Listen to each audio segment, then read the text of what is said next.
السلام عليكم ورحمة الله وبركاته. على وعليكم رسول السلام وعليكم ورحمة السلام الله. ورحمة الله وبركاته. نحمده ونصلي على رسوله الكريم أما بعد. মহান রব্বুল আলামিনের দরবারে লাখো কোটি শুকরিয়া যে মহান রব্বুল আলামিন আমাদেরকে শত ব্যস্ততার পরেও একটি মজলিসে একত্রিত হয়ে কিছু দ্বীনি শিক্ষা অর্জনের তৌফিক দান করে দিয়েছেন। আজ আমাদের আইসিটিএ কর্তৃক আয়োজিত অ্যাডভান্স ট্রেনিং ইন ইসলামিক ফাইন্যান্সের ৭ম ক্লাস অনুষ্ঠিত হতে যাচ্ছে। ক্লাসে অংশগ্রহণকারী এবং কোর্সে অংশগ্রহণকারী সকলকে জানাই আন্তরিক মোবারকবাদ। জাযাকুমুল্লাহু খাইরান, বারাকাল্লাহু ফি হায়াতিকুম ওয়া ইয়ালিকুম ওয়া আহলিকুম। আজকে আমাদের ক্লাসের আলোচ্য বিষয় হলো ইসলামিক বিনিয়োগ মডেলের ৩য় পর্ব তথা সালাম এবং ইস্তিসনা। আর আপনাদের সম্মুখে আজকে দরস নিব আমি নিজে ইনশাআল্লাহ। আমার নাম মোহাম্মদ আরিফ বিল্লাহ ভুইয়া, মুফতি আরিফ বিল্লাহ ভুইয়া, মুফতি অ্যান্ড শরিয়া advisor, admin and coordinator, ICTA Islamic Center for Training and Advisory, মুশরিফ অ্যান্ড অ্যাসিস্ট্যান্ট মুফতি মাদ্রাসাতুল বাশার লিল ফিকহিল ইসলামী। মহান রব্বুল আলামিনের কাছে তৌফিক কামনা করছি যেন আল্লাহ তাআলা আজকের আলোচনায় আমাদের সকলকে উপকৃত হওয়া এবং কিছু নিয়ে যাওয়ার তৌফিক দান করেন।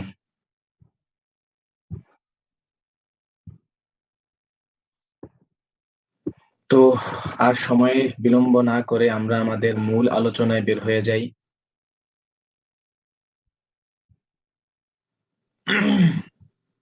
আমাদের আজকের আলোচ্য বিষয় হলো সালাম, প্যারালাল সালাম। দ্বিতীয় আলোচ্য বিষয় হলো ইস্তেসনা ও প্যারালাল ইস্তেসনা। তো আমরা প্রথমে সালাম সম্পর্কে অবগত হব যে সালাম কি এবং প্যারালাল সালাম কি, সালামের কি কি শর্ত রয়েছে, সালামের কি কি নিয়মাবলী রয়েছে, সালাম কিভাবে সংগঠিত হয়, সালামের বিস্তারিত এবং আধুনিক ইসলামিক ফাইন্যান্সে সালামের গুরুত্ব, ইসলামী ব্যাংকগুলো কিভাবে সালামের মাধ্যমে উপকৃত হতে পারে এবং এর মাধ্যমে জনগণকে উপকৃত করতে পারে। এর আগে কিছু গুরুত্বপূর্ণ বিষয় সালামের মূল আলোচনা করার পূর্বে জেনে নেওয়া খুবই অত্যাবশ্যকীয়।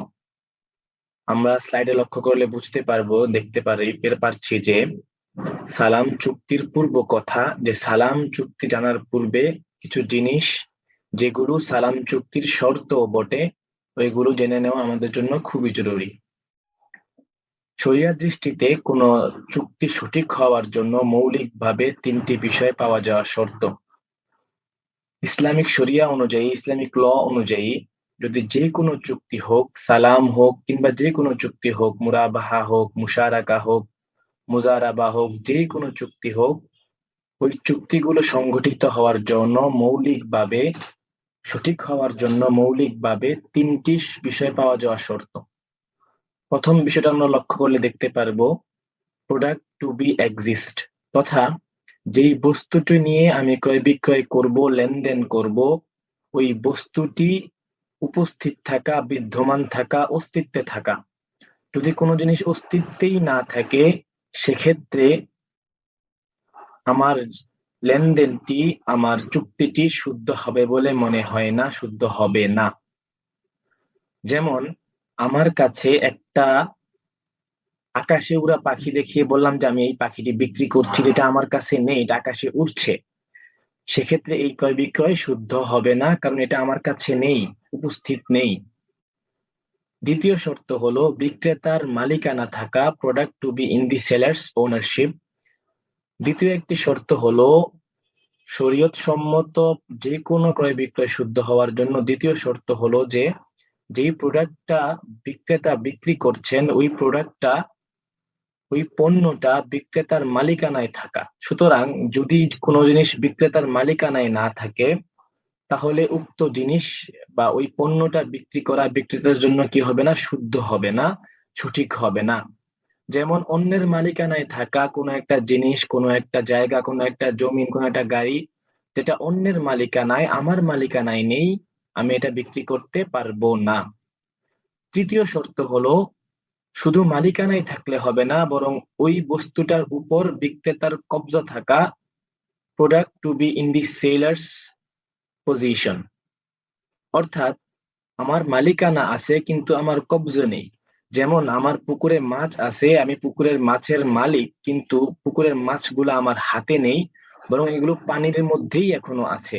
তো পানির মধ্যে রেখে ওইগুলোকে বিক্রি করা আমার জন্য বৈধ হবে না, বরং মাছ উঠানোর পরে ওইগুলো যখন আমার কবজায় আসবে, আমার আয়ত্তে আসবে, আমার হাতে চলে আসবে, তখন আমি সেগুলো বিক্রি করতে পারবো বিক্রেতা হিসাবে। সকলের কাছে বিষয়গুলো ক্লিয়ার হয়েছে কিনা একটু জানাবেন। তো আমরা বুঝতে পারি যে যে কোনো শরীয়তের দৃষ্টিতে যে কোনো চুক্তি শুদ্ধ হওয়ার জন্য তিনটি মৌলিক শর্ত রয়েছে। এক নাম্বার হলো বস্তুটি বিদ্যমান থাকা, দুই নাম্বার বিক্রেতার মালিকানায় থাকা, তিন নাম্বার মালিকানা থাকলেই শুধু হবে না, বরং আয়ত্তে থাকা, যে আমি চাইলেই ওই বস্তুটা ক্রেতার হাতে উঠিয়ে দিতে পারি, সেলার চাইলেই ওই বস্তুটা বায়ারের হাতে কি করতে পারে, উঠিয়ে দিতে পারে, সেই যোগ্যতাটাও থাকতে হবে। এ হলো সালাম পূর্ব কিছু কথা, যেগুলো মৌলিক কিছু দিক নির্দেশনা, যেগুলো মৌলিক কিছু শর্ত। আমরা আমাদের পরের স্লাইডে চলে যাচ্ছি। এখন আমাদের আলোচনার বিষয়বস্তু ছিল সালাম। প্রথমে আমরা জানবো সালাম আসলে কি, সালাম জিনিসটা কি, সালামের অর্থ কি, সালাম বলতে কি বুঝায়। সালামের পরিচয় হলো যে অগ্রিম মূল্য পরিশোধের মাধ্যমে কোনো জিনিস ক্রয় করা। অর্থাৎ আমি টাকাটা অগ্রিম দিয়ে দিব, মূল্যটা অগ্রিম দিয়ে দিব, পরবর্তীতে আমার কাছে মালটা আসবে বা মালটা আমাকে বিক্রেতা দিবে। ক্রেতা অগ্রিম মূল্য পরিশোধ করবে আর বিক্রেতা নির্ধারিত সময়ে পণ্য হস্তান্তর করবে। এখানে লক্ষ্য করার বিষয় হচ্ছে যে সালাম বলা হয় যে মূল্য আগে দিয়ে দেওয়া আর পণ্য পরে গ্রহণ করা। যেমন ধরেন আমরা অনেকে ক্যাশ অন ডেলিভারি করে থাকি, সেক্ষেত্রে এই ক্যাশ অন ডেলিভারি যেটা আছে, দারাজ থেকে, পিকাবু থেকে, পাঠাও থেকে, যে কোনো জায়গা থেকে যখন আমরা ক্যাশ অন ডেলিভারি করে থাকবো, তো যখন ক্যাশ অন ডেলিভারি করব ওটা কিন্তু সালাম হচ্ছে না। যদি আমরা পে ফার্স্ট করে থাকি, আগে মূল্য দিয়ে থাকি, পরবর্তীতে পণ্যটা আমাদের কাছে আসে, পণ্যটা আমরা হাতে পাই, সেটা সেটা হচ্ছে সালাম। সেটাই সালাম চুক্তি হিসাবে গ্রহণযোগ্যতা পাবে। তোমার কাছে বিষয়টা ক্লিয়ার হয়েছে? একটু রেসপন্স করলে ভালো হয়। জি। জি, জাযাকাল্লাহ, ধন্যবাদ। এই গেল সালামের পরিচয়, যে আগে মূল্য পরিশোধ করে দেওয়া, পরে নির্ধারিত সময়ে সেই মূল্যকে হস্তগত করে নেওয়া।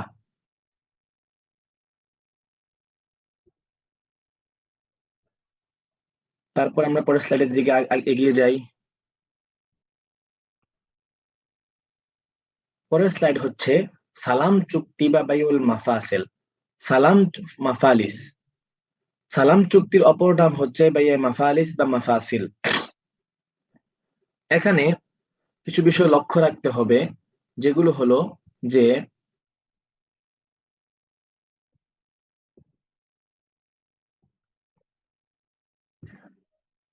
সালাম একটি ক্রয় বিক্রয় চুক্তি, এটি কোনো প্রকার ওয়াদা চুক্তি নয়। অনেকে ধারণা করতে পারেন যে সালাম কোনো ওয়াদা, যে আমি টাকা দিলাম সে আমাকে পরে পণ্য দিবে, এটা আমি ওয়াদা করছি। বিষয়টা তেমন না।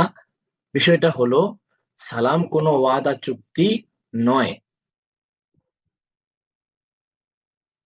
চুক্তির সময়ে পূর্ণ মূল্য ক্রেতা কর্তৃক বিক্রেতাকে অর্পণ করা জরুরি।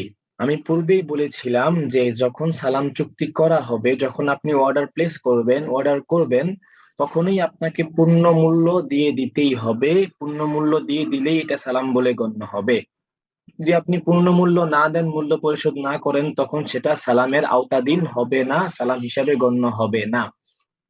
তারপর লক্ষ্য করি, ক্রয় বিক্রয়ের চুক্তি চূড়ান্ত হওয়ার সময় নির্দিষ্ট পণ্য বিক্রেতার মালিকানায় থাকে না, তদুপরি ভবিষ্যতে পণ্য সরবরাহ করা হবে এই দায়িত্ব নিয়ে ক্রয় বিক্রয় চূড়ান্ত করা হয়।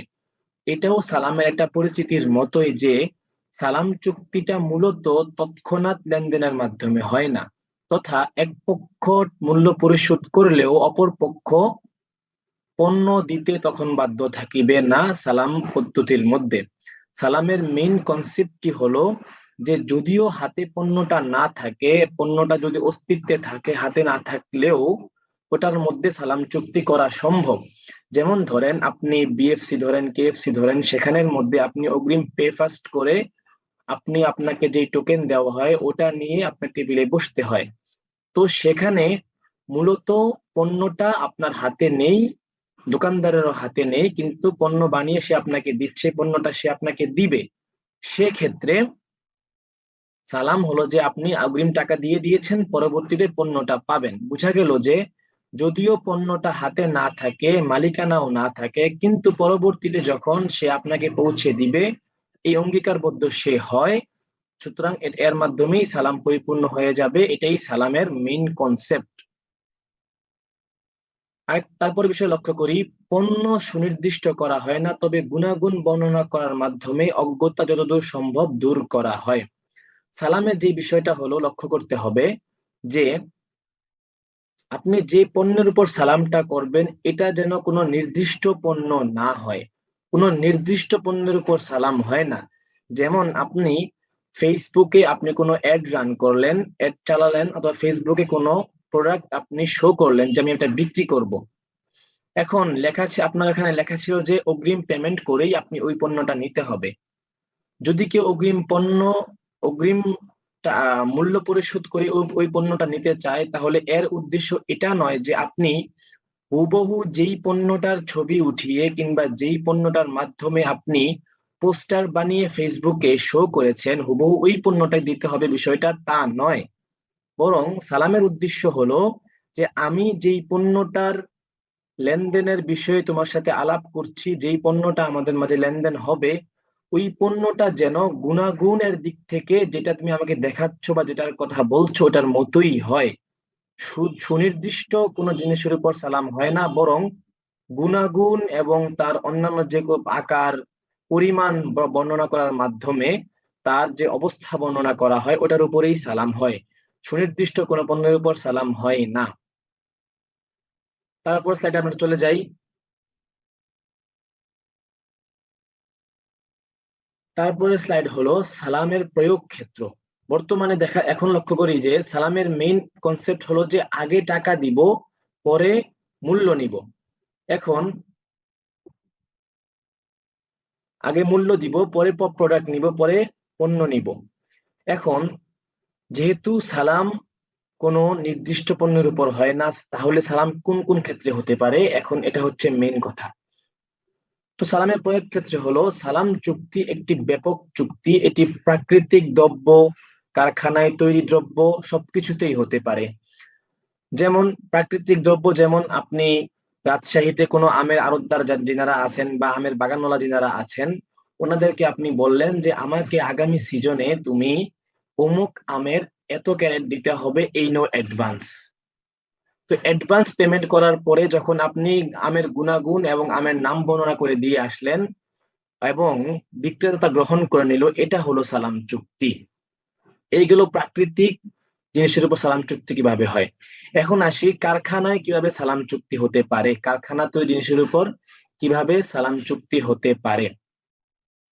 যেমন আপনার একটি পাখা প্রয়োজন, আপনার দোকান আছে, আপনার 100টি পাখা প্রয়োজন। আপনি বললেন যে আমার এই 4 পাখা বিশিষ্ট একটি পাখা বানিয়ে আমাকে দিতে হবে 100 পিস।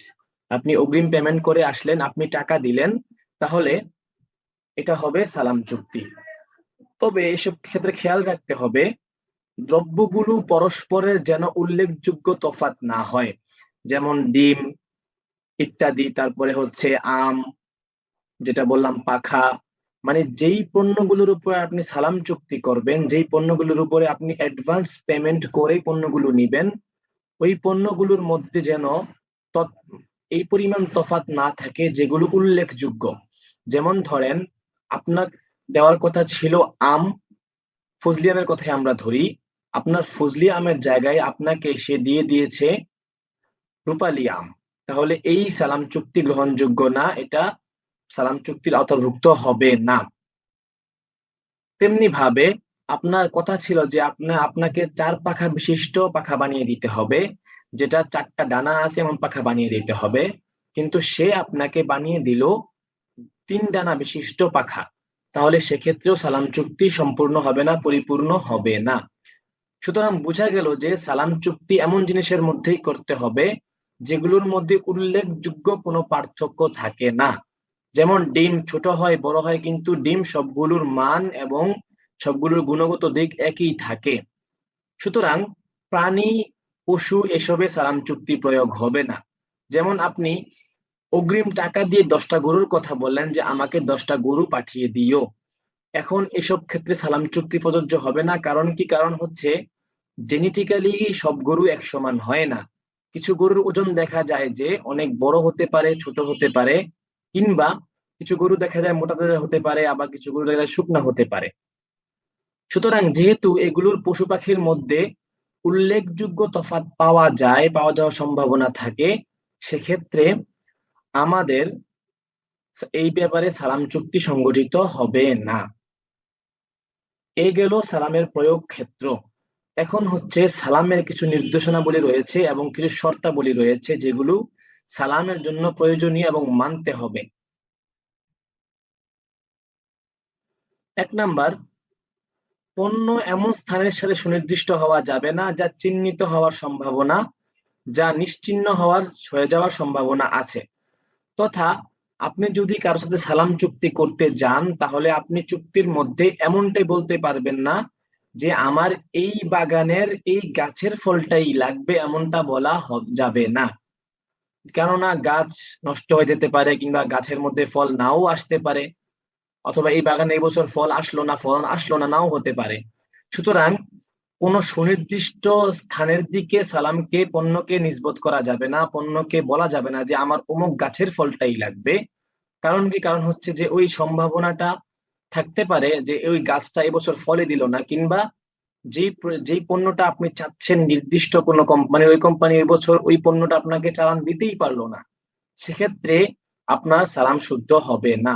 সুতরাং আমরা বুঝতে পারলাম যে সালামের পণ্যটা কোনো সুনির্দিষ্ট স্থানের সাথে যোগসাযোগ না থাকতে হবে, বরং সালাম যে ওই পণ্যের গুণাগুণের উপর নির্ভরশীল হবে। তারপর লক্ষ্য করি, পণ্য গ্রহণ ও হস্তগত করার পূর্বে তা ক্রেতা অন্যত্র বিক্রি করতে পারবে না, সর্বোচ্চ ওয়াদা চুক্তি করতে পারবে অথবা প্যারালাল সালাম করবে। যখন আপনি কোথাও সালাম চুক্তি করবেন, তখন আপনি সালাম চুক্তি করার পরে যেই পণ্যের উপর সালাম চুক্তি করেছেন ওই পণ্যটা আপনার হাতে আসার আগ পর্যন্ত আপনি অন্য কোথাও বিক্রি করতে পারবেন না। যেমন আমি 100 মন আমের অর্ডার করলাম যে আমার 100 মন আম দিতে হবে, আমি অগ্রিম অর্ডার করে আসলাম, টাকাও দিয়ে আসলাম। এখন আমি এই 100 মন আম কিংবা এর থেকে আম আমি বিক্রি করতে পারবো না যতক্ষণ পর্যন্ত ওই আমগুলো আমার হাতে আসছে, কিংবা আমার হস্তগতে হচ্ছে, আমার কাছে আসছে। তবে হ্যাঁ, এতটুকু করার সুযোগ রয়েছে যে আমি তোমাকে দিব, আমার কাছে বিক্রি করব, এই ওয়াদা করা যেতে পারে আমি তোমাকে দিব, কিন্তু বিক্রি করা সম্ভব না, কিংবা বিক্রি করার সুযোগ নেই। অথবা প্যারালাল সালাম করা যাবে, প্যারালাল সালামের আদর সামনে আসবে ইনশাআল্লাহ। তো যেই পণ্য আমি অর্ডার দিব আমার কাছে এখনো আসেনি, ওই পণ্য আমার বিক্রি করার অধিকারও নেই, অন্যত্র বিক্রি করা যাবে না। তবে ওয়াদা চুক্তি করা যাবে, আমি তোমার কাছে বিক্রি করব কিংবা অমুকের কাছে বিক্রি করব, এই ওয়াদা করা যাবে, অথবা প্যারালাল সালাম করা যাবে। 3 নাম্বার, বিক্রেতার জিম্মায় থাকা ক্রেতার ঋণকে সালাম চুক্তির মূল্য হিসাবে নির্ধারণ করা যাবে না। এই বিষয়টি লক্ষ্য করি যে সালাম চুক্তি হলো অ্যাডভান্স পেমেন্টের মাধ্যমে কোনো পণ্য ক্রয় করা, অগ্রিম টাকা দিয়ে কোনো পণ্য ক্রয় করা। এখন আপনি যার থেকে কোনো পণ্য ক্রয় করতে চাচ্ছেন তার থেকে আপনি কিছু টাকা পান। তো সালামের মধ্যে শর্ত হলো যে আপনি তার থেকে যেই টাকাটা পান ওই টাকাটাকে আপনি সালাম চুক্তির মূল্য নির্ধারণ করতে পারবেন না। যেমন ধরেন আপনি একটা কোম্পানির কাছে 100টা লাইট অর্ডার করলেন যে আমাকে 100টা লাইট বানিয়ে দিতে হবে, 100টা লাইট কিনবো আমি তোমার থেকে। তো এখন ওই কোম্পানি ওই কোম্পানির কাছে আপনি পূর্বের কিছু ডিউ পান, কিছু ঋণ পান, 100টা লাইট ধরেন, 100টা লাইটের টাকাই পান। সেক্ষেত্রে আপনি যখন অ্যাডভান্স পেমেন্টের লেনদেনটা করবেন, আপনার ওই পূর্বের পাওনা টাকাকে ওই পেমেন্ট বানানো যাবে না, মূল্য বানানো যাবে না, বরং নতুন করে মূল্য পরিশোধ করেই লেনদেন করতে হবে, সালাম চুক্তি করতে হবে। যদি পূর্বের লেনদেন, পূর্বের ঋণকে সালাম চুক্তির মূল্য বানানো হয়, কিংবা আপনি যে অ্যাডভান্স লেনদেন করতে চাচ্ছেন ওই অ্যাডভান্সটাকে পূর্বের ঋণটাকেই বানিয়ে দেওয়া হয়, সেক্ষেত্রে আপনার সালাম চুক্তি হবে না, সালাম চুক্তি গ্রহণযোগ্য নয়। আরো কিছু বিষয় লক্ষ্য করি যে যেই হুজুর, পণ্যের উপর। সালাম চুক্তি জি বলেন। করতে হবে, মানে এটা সালাম চুক্তি এরকম উভয়ের, ক্রেতা বিক্রেতা উভয়ের এটা জানা থাকতে হবে যে আমরা দুজনে সালাম চুক্তি করতেছি। জি জি, যেমন আমরা এখানে সালাম। জি, আমরা ক্যাশ অন আপনি। ডেলিভারি অনেক পণ্যের অর্ডার নিয়ে আসে, কিন্তু আমরা এগুলো কিন্তু কেউ এমন করি না যে এটা সালাম চুক্তি করছি আমরা। ক্রেতাও জানে না, বিক্রেতাও জানে না যে এটা সালাম চুক্তি। আমি আমি শুরুতে বলেছিলাম যে ক্যাশ অন ডেলিভারিটা সালাম হয় না। সালাম ওইটাই হয় যেটা অ্যাডভান্স পেমেন্টে হয়, পে ফার্স্ট যে অপশনটা থাকে, যে আগে পে করতে হবে, আগে টাকা দিতে হবে, পরে আপনার নির্দিষ্ট ঠিকানায় আপনার পণ্য পৌঁছে যাবে, ওটা সালাম হয়। পে ফার্স্ট এটা জি, সালাম হয়। কিন্তু যেটা হলো আপনার ওই যে ক্যাশ অন ডেলিভারি, যেটা এটা সালাম হয় না, সাধারণ ক্রয় বিক্রয় হয়। যেটা বুঝতে ওটার পারছেন? কথাই বলতেছিলাম, জি। এইভাবে বলে ফেলছি। মানে আচ্ছা যেটা আচ্ছা। প্রথমে অ্যাডভান্স জি দেওয়া হয়, ওখানে ক্রেতা বিক্রেতা কেউই জানে না যে এটা বায়ে সালাম। জি। মানে এই নামে জানা থাকতে হবে বায়ে সালাম হওয়ার জন্য। জানা থাকতে হবে না, তবে বিষয় যেটা লক্ষ্য রাখতে হবে যে সালাম করতে গেলে যে শর্তগুলো আছে ওগুলো যাতে পাওয়া যায়, না হলে এটা সালাম হবে না। সেটা বুঝতে পারছেন?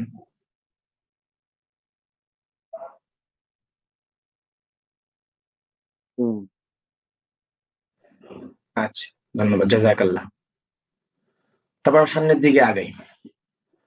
এখন আপনি যখন কোনো কোম্পানিতে কোনো আড়তদারের কাছে আপনি সালাম চুক্তি করলেন, পণ্যের অর্ডার দিলেন, এখন দেখা গেল যে যখন পণ্যটা সরবরাহ করার সময় আসলো, পণ্যটা সরবরাহ করা যখন মেয়াদ পেরিয়ে আসলো, তখন ওই পণ্যের মধ্যে কিছু রদবদল করা হলো বা কিছু পরিবর্তিত রূপ পাওয়া গেল, আপনি যেই রকম চাচ্ছেন ওই রকম হলো না, বা আপনি যেটা বলছেন সেটা হলো না, সেক্ষেত্রে সালাম।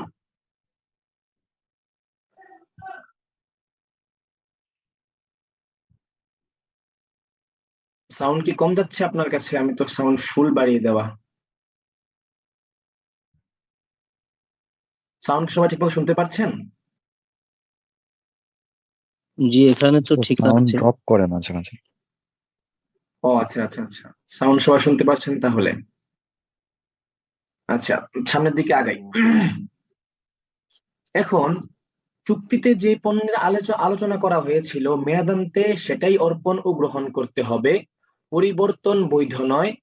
তবে আউফি বলেছে কিছু শর্ত পরিবর্তন করা যাবে, কিছু শর্তে পরিবর্তন করা যাবে। এখন আপনি আড়তদারের কাছে আমের অর্ডার করলেন, কিংবা কোনো কোম্পানির কাছে পণ্যের অর্ডার করলেন, কোনো ইলেকট্রনিক বা যে কোনো পণ্যের অর্ডার করলেন অগ্রিম পেমেন্টের মাধ্যমে। এখন দেখা গেল যে যেই গুণাগুণ বা যেই মাত্রা বা যেই ধরনের গুণাগুণ সম্বলিত আপনি চাচ্ছিলেন ওইগুলো হুবহু পান নাই, কিছু পরিবর্তন আছে, কিছু পরিবর্তন করেছে, তাহলে এটা বৈধ আছে কিনা, বা এটাও দুপক্ষ চাইলে এটাকে মীমাংসা করে নিতে পারবে কিনা, এখানে কিছু সুযোগ রয়েছে কিনা। তো প্রাথমিক অবস্থায় যে চুক্তিতে যেই পণ্যের আলোচনা করা হয়েছিল হুবহু ওটাই অর্পণ করতে হবে, ওটাই দিতে হবে ক্রেতাকে। এর অধিক এর এর পরিবর্তিত কোনো রূপ দেওয়া যাবে না। তবে আউফি বাহরাইন ভিত্তিক ইসলামী ফিকহ প্রতিষ্ঠান বলেছে যে কিছু শর্ত পাওয়া গেলে ওই পরিবর্তনগুলো করা বা সামান্য পরিবর্তনগুলো করলেও এটা গ্রহণযোগ্য, এটাতে কোনো সমস্যা হবে না। 1 নম্বর শর্ত হলো যে মুদ্রা না হতে হবে। মুদ্রা না হতে হবে বলতে যে আপনি যেই পণ্যটা অর্ডার করেছেন ওই পণ্যটার পরিবর্তে আপনাকে মুদ্রা পাঠিয়ে দিয়েছে এমনটা না হতে, আপনাকে টাকা পাঠিয়ে দিয়েছে ব্যাক করে, বিষয়টা এমন না হতে হবে। তখন এটা সালাম চুক্তি হবে না, সালাম চুক্তি আওতায় পড়বে না। 2 নম্বর হলো যার দ্বারা পরিবর্তন করা হবে সেটা সালাম ক্যাপিটাল অনুপাতে পণ্য হওয়ার যোগ্য হতে হবে। যেমন ধরেন আপনি 1 লক্ষ টাকার আম অর্ডার করছিলেন আড়তদারের কাছে, এখন সে আপনাকে 1 লক্ষ টাকার আমই দিল এবং পরিপূর্ণ 1 লক্ষ টাকার আমই দিল, কিন্তু ওই আম দেওয়ার ক্ষেত্রে সে কি করলো যে আপনি যেই আম অর্ডার করছেন, যেই জাত অর্ডার করছেন ওই আম তো দিছে কিন্তু একটু গুণমানে বেশ কম আছে। তবে যেই আমটা আপনাকে অথবা যেই পণ্যটা আপনাকে পাঠিয়ে দিছে ওই পণ্যটা আপনার টাকার পরিমাণ হিসাবে, আপনার টাকা হিসাবে ঠিক আছে, জাস্টিফাই করা যায় যে ওই পণ্যটা এই টাকা দিয়ে এই পণ্যটাই আসবে, টাকার কোনো কম বেশ হবে না বা পণ্যের মধ্যে টাকার মধ্যে তফাৎ নেই। তাহলে সেক্ষেত্রে যদি এই কোনো দুষ্টা পাওয়া যায় যে সামান্য পরিবর্তন, সামান্য একটু বেশ কম আছে, এখন যদি ক্রেতা বিক্রেতা উভয়ে চান তাহলে সেক্ষেত্রে এটা গ্রহণযোগ্য করতে পারেন, নিয়ে নিতে পারেন, সালাম পরিপূর্ণ হয়ে যাবে। তৃতীয় বিষয় হচ্ছে অর্পণের সময় পরিবর্তিত পণ্যের বাজার দর পূর্ব পণ্যের বাজার দরের চেয়ে অধিক না হতে হবে। অর্থাৎ আপনি যেই পণ্য দিয়েছেন, যেই পণ্যের অর্ডার আপনি প্লেস করেছেন, যেই পণ্যের অর্ডার আপনি করেছেন ওই পণ্যের পরিবর্তে সে আপনাকে এমন পণ্য পাঠিয়ে দিল যেই পণ্যটা বর্তমান বাজারে পূর্বের পণ্যের চেয়ে অধিক দামি। যেমন আপনি একটা লাইট অর্ডার করেছেন, 100টা লাইট অর্ডার করেছেন, কিন্তু সে আপনাকে ওই টাকা দিয়ে এমন লাইট পাঠিয়ে দিল যেই লাইটগুলো আগের লাইটগুলোর তুলনায়, যে লাইটগুলোর অর্ডার আপনি করেছেন আপনার অর্ডার কিন্তু লাইটের তুলনায় অধিক মূল্যবান বা দাম বেশি হয়, 10-15 টাকা বা যে পরিমাণে দাম বেশি হয়। তো সেক্ষেত্রে এটা গ্রহণযোগ্য না। যদি সমান সমান দাম হয় তাহলে সেটা গ্রহণযোগ্য। এই যদি উভয়ে চায় সেক্ষেত্রে অধিক দাম না হলে উভয়ে চাইলে বাইকে পরিপূর্ণ করতে পারে, বাইকে সম্পূর্ণ করতে পারবে।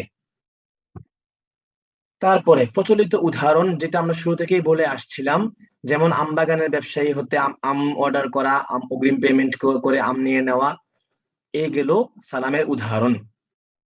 তারপরে একটা বিষয় লক্ষ্য করি, সালামের নামে প্রচলিত বহু সুদী লেনদেন হয়ে থাকে। যেমন একটি সুদী লেনদেন ধরলাম যে আমি কোম্পানির কাছে 100টা লাইট অর্ডার করলাম, যে আপনাকে অ্যাডভান্স পেমেন্ট করে দিচ্ছি, আপনি আমাকে 100টা লাইট সরবরাহ করে দিবেন, সাপ্লাই করে দিবেন। তবে আমি শর্ত করলাম যে যদি আপনি সালামের যে মেয়াদ আছে আপনি আমাকে অমুক দিন মেয়াদে আমাকে দিতে হবে, যদি আপনি মেয়াদ থেকে বেরিয়ে যান, মেয়াদ পার করে ফেলেন, তাহলে আপনি আমাকে ওই মেয়াদের পরিবর্তে এক্সট্রা লাইট দিতে হবে। তো সেক্ষেত্রে এই যে লেনদেনটা করলো যে মেয়াদ বাড়ার কারণে এক্সট্রা লাইট দিতে হবে, সেক্ষেত্রে এটা সুদী লেনদেন হয়ে যাবে, এটা আর সালাম থাকবে না। বর্তমান দেখা যায় যে অনেকেই এরকম করে থাকেন যে মেয়াদের মধ্যে না দিতে পারলে সে ওটার মধ্যে তার পণ্যের মধ্যে বৃদ্ধির দাবি করে, কিংবা সে বলে যে টাকা ফেরত দিতে হবে, কিছু টাকা ডিউ দিতে হবে, যে আপনি কেমন লেট করলেন, আমার তো কাস্টমার এসে ফিরে গেল। সেক্ষেত্রে এটা সালাম চুক্তি হবে না, বরং এটা সুদী লেনদেন হয়ে যাবে।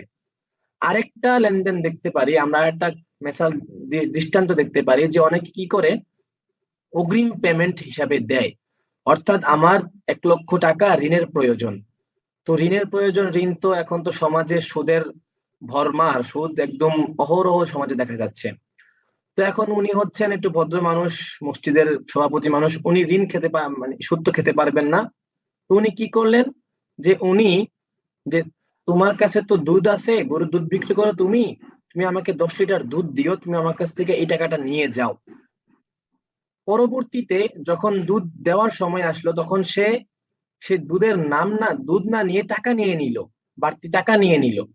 সেক্ষেত্রে এটা সালামের নামে হলেও কিন্তু এটা সালাম হবে না, বরং এটা সুদ হবে। এমনটাও সমাজে দেখতে পাওয়া যায় যে অনেকে সালামের নামে সুদ গ্রহণ করে থাকেন, পণ্যটা শুধু নামমাত্রই থাকে, কিন্তু পরবর্তীতে সে এটার মাধ্যমে সুদ গ্রহণ করে থাকেন। সকলের কাছে বিষয়গুলো স্পষ্ট হয়েছে? তো জানাবেন।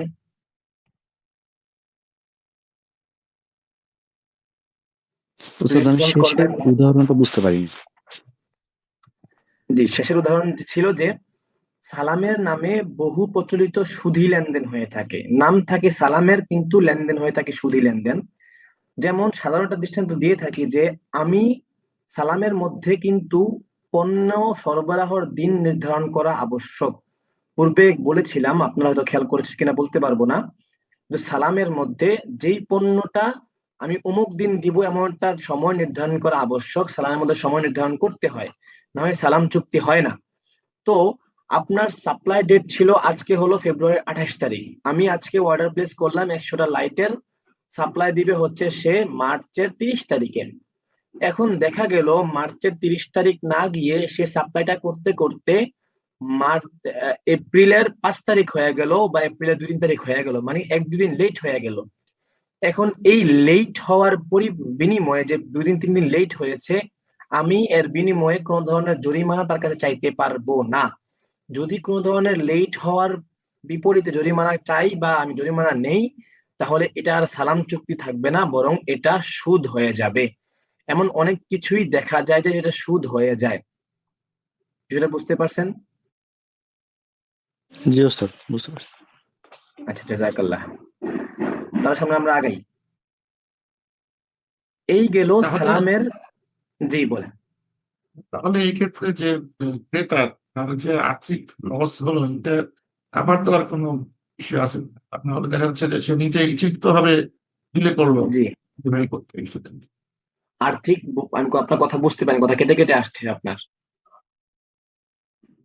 আমি বলতে চাচ্ছিলাম যে বিক্রেতা যদি পণ্য সরবরাহে দেরি করে ইচ্ছাকৃত ভাবে, এই কারণে তাকে আমি কোনো পেনাল্টি বা কোনো জরিমানা করতে পারবো কিভাবে আমি এটা বিষয়টা হলো যে একটা হচ্ছে ইচ্ছাকৃতভাবে দেরি করা।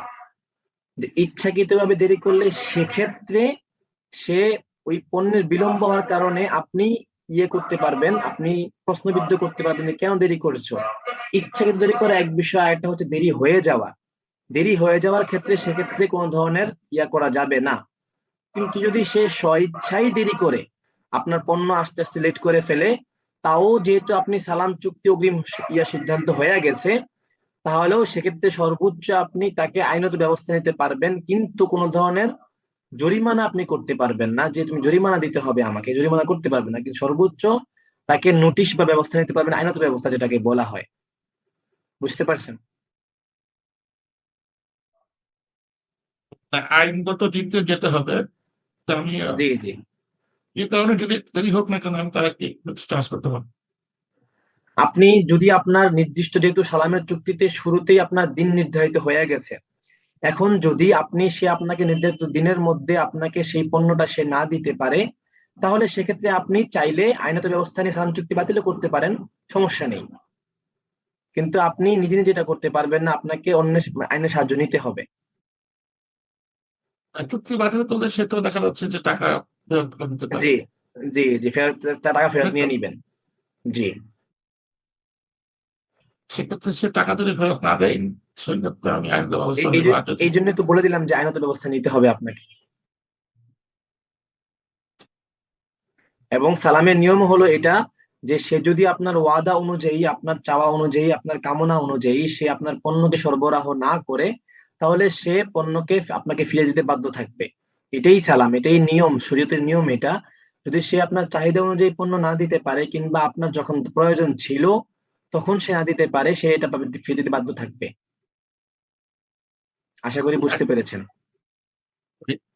আইনে তো এরকম হয় যে তাকে জরিমানা করা হলো, যে আইন অনুযায়ী জি, সে পর্যন্ত আইনে জরিমানা করলো, তাকে একটা আহ, আহ, জেল জেল জরিমানা করা হলো, সেটাও কি জি। তাহলে তো ঠিক হচ্ছে না। সেটাও তো সুদের মধ্যে করা হচ্ছে যে জরিমানা করা হলো। একটা হচ্ছে যে আপনি সেখানে সালাম চুক্তি বাতিল হয়ে যাবে আপনার। আপনার সেখানে যখন সে আপনার চাহিদা অনুযায়ী, আপনার সময় অনুযায়ী টাকা দিচ্ছে না বা পণ্য দিচ্ছে না, তখন আপনার চুক্তি বাতিল হয়ে যাবে। সেক্ষেত্রে তো আপনার চুক্তি বাতিল হয়ে গেলে সুদের বিয়ার কোত্থেকে আসবে? সুদ তো হবেই না সেখানে। আচ্ছা, বুঝতে পেরেছেন? জি জি, তারা সামনের দিকে আগাতে পারি আমরা।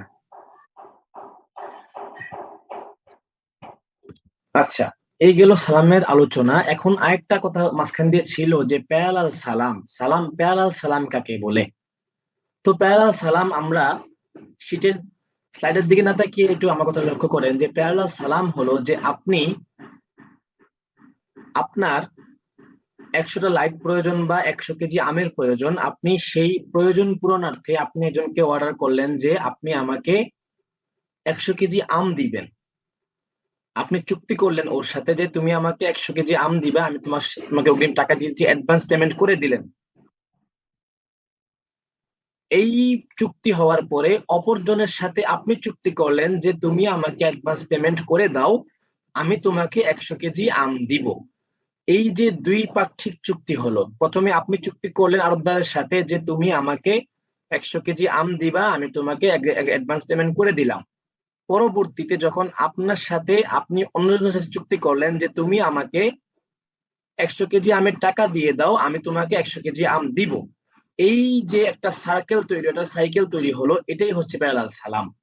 এবার একটু স্লাইডে লক্ষ্য করি যে প্রথমে ইসলামিক আর্থিক প্রতিষ্ঠান কোনো ব্যবসায়ীর সাথে সালাম চুক্তি করবে, প্রতিষ্ঠান ইনভেস্ট করবে। অর্থাৎ প্রথমে আপনার 100 কেজি আমের প্রয়োজন বা 100টা লাইটের প্রয়োজন, তো আপনি কি করবেন, কোনো কোম্পানির কাছে গিয়ে বা কোনো আড়তদারের কাছে গিয়ে আমের অর্ডার অথবা লাইটের অর্ডার প্লেস করবেন, অর্ডার দিবেন অ্যাডভান্স পেমেন্টের জন্য। অ্যাডভান্স পেমেন্ট করে আপনি সেই আম অথবা লাইটের অর্ডার করবেন। এইগুলো এক চুক্তি। দ্বিতীয় হলো, ওই সময় প্রতিষ্ঠান অন্য কোনো ব্যবসায়ীর সাথে আরেকটি সালাম কন্ট্রাক্ট করবে, এর মেয়াদও প্রথমটির মেয়াদের মতোই হবে। এখানে প্রতিষ্ঠান প্রথমটির চেয়ে অধিক মূল্য ধার্য করবে। অতঃপর আপনি যখন কোথাও গিয়ে আমের অর্ডার প্লেস করলেন, আমের অর্ডার করলেন বা লাইটের অর্ডার করলেন, পরবর্তীতে আপনি অন্য কারো কাছে গিয়ে বললেন যে আমার কাছে অমুক দিন 100টা লাইট আসবে, বা আমি অমুক দিন 100টা লাইট তোমাকে আমি দিব, তুমি আমাকে অ্যাডভান্স লাইটের টাকাগুলো পেমেন্ট করে দাও, এর দাম হচ্ছে এত। আপনি বাড়তিও রাখতে পারেন, বাড়িও সামান্য রাখতে পারেন। তো এখানে যে প্রথম আপনার কাছে আসবে, পরে আপনি অন্য অপরজনকে দিবেন, এই যে একটা সাইকেল তৈরি হলো, এটা হচ্ছে সালামের, এটাকে আরবিতে বলা হয় আসসালামুল মুওয়াজি, ইংলিশ এবং বাংলাতে বলা হয় প্যারালাল সালাম। এখন তৃতীয় বিষয় লক্ষণীয় হলো যে নির্ধারিত মেয়াদে প্রথম চুক্তির থেকে পণ্য প্রতিষ্ঠানে আসবে, এরপর সেই মেয়াদেই প্রতিষ্ঠান সেটা দ্বিতীয় চুক্তিতে প্রদান করবে।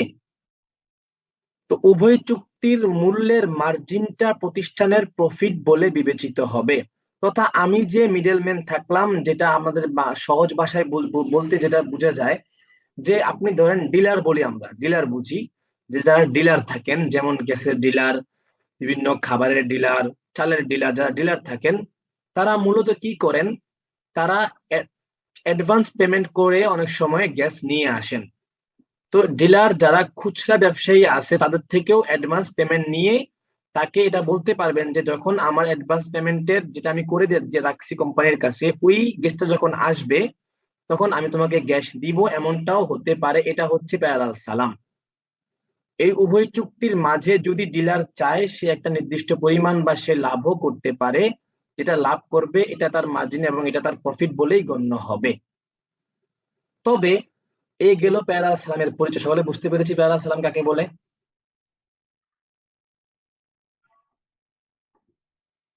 একটু জানাবেন প্যারালাল সালাম সকলে বুঝতে পেরেছেন কিনা। জি, বোঝা গেছে। আচ্ছা, যেমন উদাহরণে প্রথম প্রতিষ্ঠান যেটা ইনভেস্ট করবে, এখানে জি। ইনভেস্ট করাটা জরুরি, তাই তো হুজুর? জি, অ্যাডভান্স সালাম তো হবেই যখন আপনি অ্যাডভান্স পেমেন্ট করবেন, তখন না সালামই তো হবে না। আচ্ছা, মানে জি আমাদের দিকে যেমন ইটভাটায় এরকম জি মধ্যস্থতা জি জি করে, জি জি জি হ্যাঁ, মানে ইটভাটার মালিকের সঙ্গে মানে কথা বলে নেয় একজন, সেই জি। ব্যক্তি আবার মানে শহরের কোনো ব্যক্তির সাথে আবার সে বাকি বাকিতেই মানে কথা বলে, না, চুক্তি বাকি করে। বাকিতে এটা হবে না, এটা হারাম হবে। আচ্ছা, এটাকে তখন আমরা প্যারালাল সালাম বলবো না, তাই তো? না আচ্ছা, না, প্যারালাল সালাম হবে যখন আপনি অ্যাডভান্স পেমেন্ট দিয়ে আপনি কি করবেন, আপনার পণ্যটাকে অর্ডার করে রাখবেন, পরবর্তীতে আপনি অন্যত্র চাইলে সেই অ্যাডভান্স পেমেন্ট দেওয়া পণ্যটাকে বিক্রিও করতে পারবেন অ্যাডভান্স পেমেন্ট নিয়ে, তখন এটা প্যারালাল সালাম হবে। বিষয়টা বুঝতে পেরেছেন?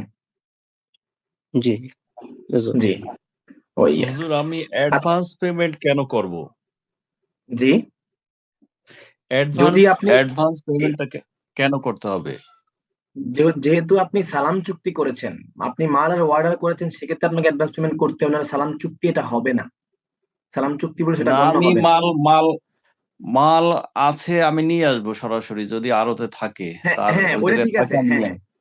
হ্যাঁ ওটা হলে তো ওটা তো সালাম চুক্তি হবে না। আমাদের আলোচ্য বিষয় হচ্ছে সালাম চুক্তি আলোচ্য বিষয়।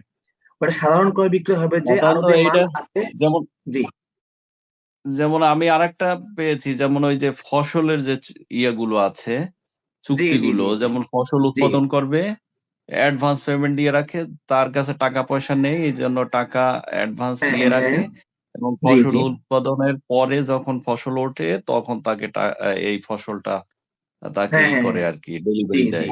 জি এটাই সালাম বলা হয়। জি আচ্ছা আচ্ছা এটা তো আমাদের স্লাইডে আলোচনা গিয়েছে পূর্বেই যে আম অর্ডার করে রাখছে, পরে আমের যখন সিজন আসছে, আম যখন পরিপক্ক হয়েছে তখন আম দিয়েছে, ওই ফসলটা ওটার উপর সালাম করা হয়েছে, ওইটা অ্যাডভান্স পেমেন্ট করার মাধ্যমে এটাই সালাম হয়েছে। জি জি আশা করি আশা করি বুঝতে পেরেছেন, সামনের দিকে আগাই তাহলে। জি জি এখন আমরা তো সকলেই পেয়ালা সালাম বুঝলাম যে প্রথমে আমি অন্যের কাছে অর্ডার দিব, পরবর্তীতে আমার থেকে টাকা দিয়ে আরেকজন অর্ডার করবে, এটা আমরা বুঝলাম যে পেয়ালাল সালাম। এখন শুধু পেয়ালাল সালাম করলেই হবে না, বরং কিছু শর্ত শরায়াত রয়েছে, কিছু নিয়ম নীতি রয়েছে এই পেয়ালাল সালামের। নিয়ম নীতিগুলো লক্ষ্য করি। পেয়ালাল সালাম চুক্তিতে প্রতিষ্ঠান দুটি চুক্তিতে আবদ্ধ হয়। প্রথম চুক্তিতে সে হয় ক্রেতা, দ্বিতীয় চুক্তিতে সে হয় বিক্রেতা। তাই দুটি চুক্তি স্বতন্ত্রভাবে সম্পন্ন হতে হবে, একটির সাথে আরেকটি শর্তযুক্ত হতে পারবে না। একটু লক্ষ্য করি যে প্রথমে বলেছিলাম যে আমি একজনের কাছে বা কোনো আর্থিক প্রতিষ্ঠান কোন একটা কোম্পানির কাছে কোন একটা জিনিস অর্ডার করলো, অতঃপর সেই আর্থিক প্রতিষ্ঠান তার অ্যাডভান্স পেমেন্ট করা পণ্যটাকে অন্যের কাছে অ্যাডভান্স পেমেন্ট নিয়ে বিক্রি করতে পারবে, এটার অনুমোদন আছে। তবে এখানে একটা শর্ত হলো যে একটা আরেকটার সাথে শর্ত যুক্ত হতে পারবে না। অর্থাৎ এমন হতে পারবে না যে ওই পণ্য আসে নাই, মানে আমি আমার হাতে পণ্যটা যেটা আমি অ্যাডভান্স পেমেন্ট করে অর্ডার করেছিলাম ওটা আমি পাইনি বলে আমি আমার যে ক্রেতা, আমি যার কাছে বিক্রি করেছি তাকেও দিব না, এমনটা হতে পারবে না। অর্থাৎ এই ধরনের শর্ত থাকতে পারবে না যে আমার কাছে যদি আসে আমি তোমাকে দিব না, আর তোমাকে দিব না, এমন যেন কোনো শর্ত না থাকে। এমন শর্ত হলে তখন এটা সালামের মুয়াজি হবে না, তখন এটা সালাম চুক্তি হবে না। যেটা বুঝতে পেরেছেন? দ্বিতীয় বিষয় হলো যে পেয়ালাল সালাম পেয়ালাল সালাম কেবল তৃতীয় পক্ষের সাথে করা যায়। প্রথম চুক্তিতে যিনি বিক্রেতা তাকে দ্বিতীয় চুক্তিতে ক্রেতা বানানো যাবে না, এটি নিষিদ্ধ বাইব্যাক, যা বৈধ নয়। পেয়ালাল সালামের আরেকটি শর্ত হলো যে আপনি যখন পেয়ালাল সালাম করবেন, আপনার যে ক্রেতা আছে যিনি আপনার থেকে নিবেন, আপনি তো আরেকজন থেকে কিনে তারপর এনে দিবেন, তো আপনার যে ক্রেতা আছে সে যেন আপনার বিক্রেতাই না হয়। তথা যেমন আপনার 1,00,000 টাকার বা 100 কেজি আম প্রয়োজন, তো আমগুলো আপনি আড়তদারের কাছে অগ্রিম অ্যাডভান্স পেমেন্ট করে কিনে রেখেছেন যে যখন আমের সিজন আসবে, আম পরিপক্ক হবে, আম পাকবে, তখন সে আপনাকে আম দিবে। এখন আপনি এই আমগুলো দ্বিতীয় পক্ষের কাছে যে বিক্রি করবেন, এই বিক্রি করা যে জিনিস ক্রয় করবেন আপনার কাছে, এই ক্রেতা যেন আবার আড়তদারি না হয়ে যায়, তথা যার থেকে আপনি আম ক্রয় করতেছেন সে যেন আবার আপনার থেকে ক্রয় না করে, সেজন্য আপনার থেকে আপনার ক্রেতা না হয়ে যায়। তাহলে এটা নিষিদ্ধ, এটা বাইব্যাক, যা বৈধ না, জায়েজ হবে না। তেমনি ভাবে আমি একটু অ্যাড করতে চাচ্ছি যে আপনি আপনার যে পণ্যটা আপনি অর্ডার করেছেন, যেমন 100 কেজি আমেরও অর্ডার করেছেন, আপনার ওই পণ্যটা আপনার হাতে আসার আগ পর্যন্ত আপনি বিক্রেতাকে উকিল বানাতেও পারবেন না। তথা যদি পণ্যটা আপনার হাতে এখন পর্যন্ত না আসে, শুধু অর্ডার করে রাখছেন, বিক্রেতা আপনার পণ্য রেডি করছে কিন্তু আপনার কবজা এখনো পণ্যটা আসে নাই, আপনার আয়ত্তে পণ্যটা আসেনি, সেক্ষেত্রে আপনি বিক্রেতাকে ওই পণ্য বিক্রির জন্য উকিলও বানাতে পারবেন না যে তুমি আমার পণ্যটা বিক্রি করে দিও, এমনও বানানো যাবে না। সত্য সালামুল মুওয়াজি তথা প্যারালাল সালাম শুদ্ধ হওয়ার জন্য শর্ত হলো যে প্রথমে যিনি আপনি যার কাছে বিক্রি করবেন সে তৃতীয় পক্ষ হতে হবে, প্রথম পক্ষ যাতে না হয়, এবং সে যাতে আপনার হাতে আসার আগ পর্যন্ত উকিলও তাকে বানানো যাবে না, আপনার উকিল যাতে সে না হয়, অন্যথায় তা সালাম চুক্তি হবে না, তা নিষিদ্ধ, এটা বৈধ নয়। সকালে বিষয়টা বুঝতে পেরেছি। হ্যাঁ, এখানে উকিল বানানো যাবে না, কিন্তু আমি যদি এরকম করি যে তুমি আমার ঠিকানায় না পাঠিয়ে তুমি ওই তৃতীয় পক্ষের ওই ঠিকানায় প্রোডাক্টটা পাঠিয়ে দাও, তাহলে কি হবে? এটা তো করা আহ, বিক্রির জন্য উকিল বানানো যাবে না জনাব। বিক্রির জন্য যে তুমি বিক্রি করে দিও এমনটা বলা যাবে না। হ্যাঁ, যদি মনে করেন আপনার ঠিকানা তো আসবেই, যে তুমি তো অমুকের ঠিকানা তাহলে পাঠিয়ে দাও, আমার কাছে তো আসবে, ওই ঠিকানায় পাঠিয়ে দাও, ওটা করা যাবে, সমস্যা নেই সেক্ষেত্রে। কিন্তু যেটা এটা আমি বলা শুনেছি, যাবে তাহলে তো কবস কবস হলো না, কবসে আনতে হবে না? যদি সে আপনার মালিকানায় দিয়ে দেয়, যদি সে আপনার মালিকানায় দিয়ে দেয় যে এটা এখন আপনি মালিক, এখন কি করব, মালটা আপনার কাছে পাঠিয়ে দেই, আপনার এখন মালিকানা, আপনি কাগজে কলমে আপনি মালিকানা, মালিকানা কবজা এটা সাব্যস্ত হয়ে গেছে, তখন যদি মালিকানায় দিয়ে দেয় তখন সে অন্যত্র পাঠাতে চাইলে পাঠাতে পারবে আপনার নির্দেশনা অনুযায়ী। সেটা বুঝতে কিন্তু পেরেছেন? এইটা আমি এক জায়গায় শুনেছি যে এটাকে ড্রপ শিপিং বলা হয় এবং এইটা ড্রপ নিষিদ্ধ। ড্রপ শিপিং এর যে বিষয়টা, এটা আলোচ্য ভিন্ন একটা বিষয়। ড্রপ শিপিং এর যে বিষয়টা, এটা হচ্ছে মালিকানাই আসে না, এটা মূলত শুধু পেপারের মধ্যে থাকে, যে সে দালাল হিসেবে মানে মিডল পার্সন হিসেবে সে আর জায়গায় ব্যবহার করছে, বিক্রি করছে। ড্রপ শিপিং এর হিসাবটাই পুরোপুরি ভিন্ন।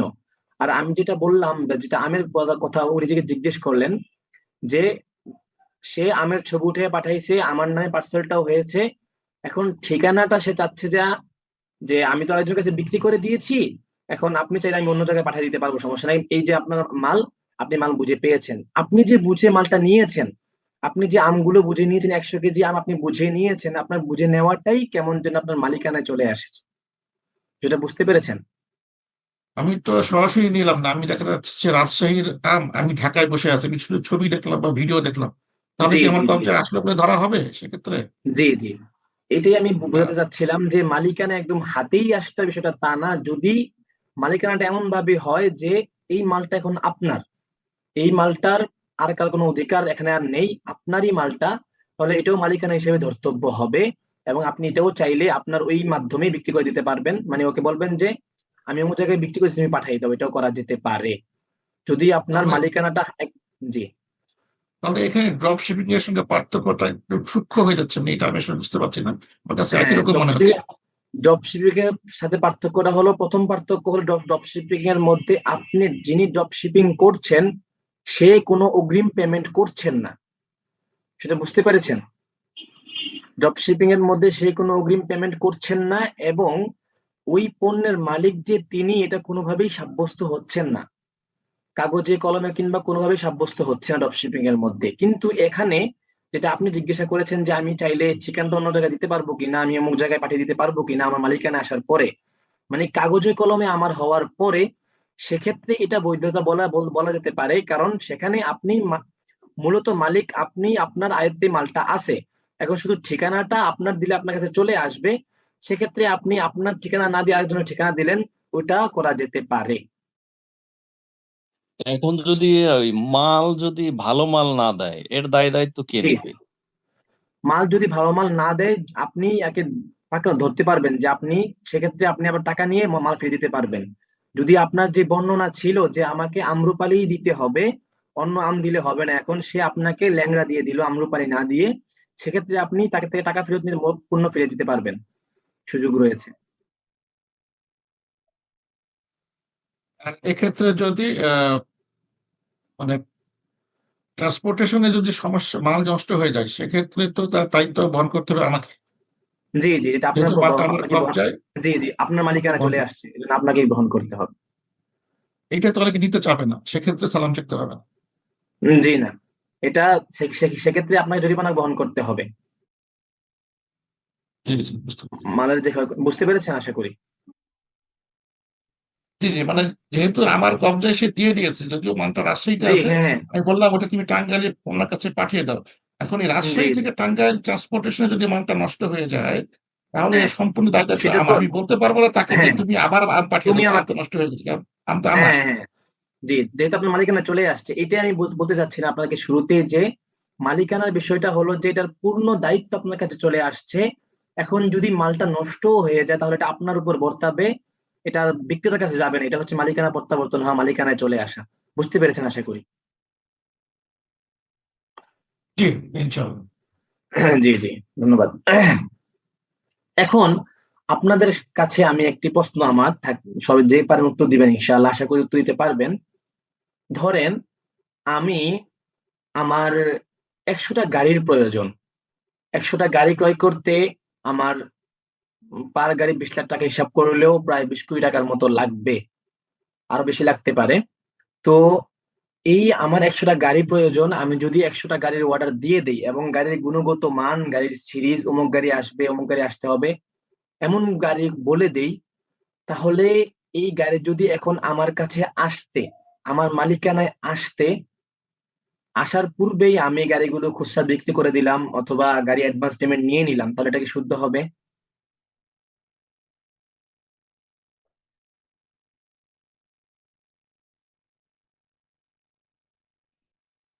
একটু উত্তর দিবেন। কি হবে? শুদ্ধ হবে? প্যারালাল সালামের জি, জি, জি, জি, জি, জাজাকাল্লাহ, জাজাকাল্লাহ। আচ্ছা, এই গেল সালামের আলোচনা। সকলে আশা করি সালাম এবং প্যারালাল সালাম বুঝতে পেরেছেন।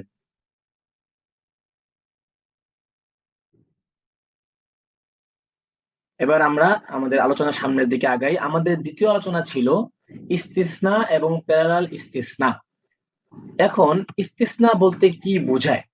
ইস্তিসনা হলো, আমরা পূর্বে জেনেছি যে অ্যাডভান্স পেমেন্টের মাধ্যমে পণ্য হাতে আসে, এখন পণ্যটা হাতে থাকা পণ্যটা আমি নির্দিষ্ট মেয়াদে আমার দায়িত্বে নিব, আমার মালিকানায় নিব অ্যাডভান্স পেমেন্টের মাধ্যমে, সেটা হলো সালাম, সেটা হলো অ্যাডভান্স পেমেন্টের যে ক্রয় বিক্রয় করা হয়।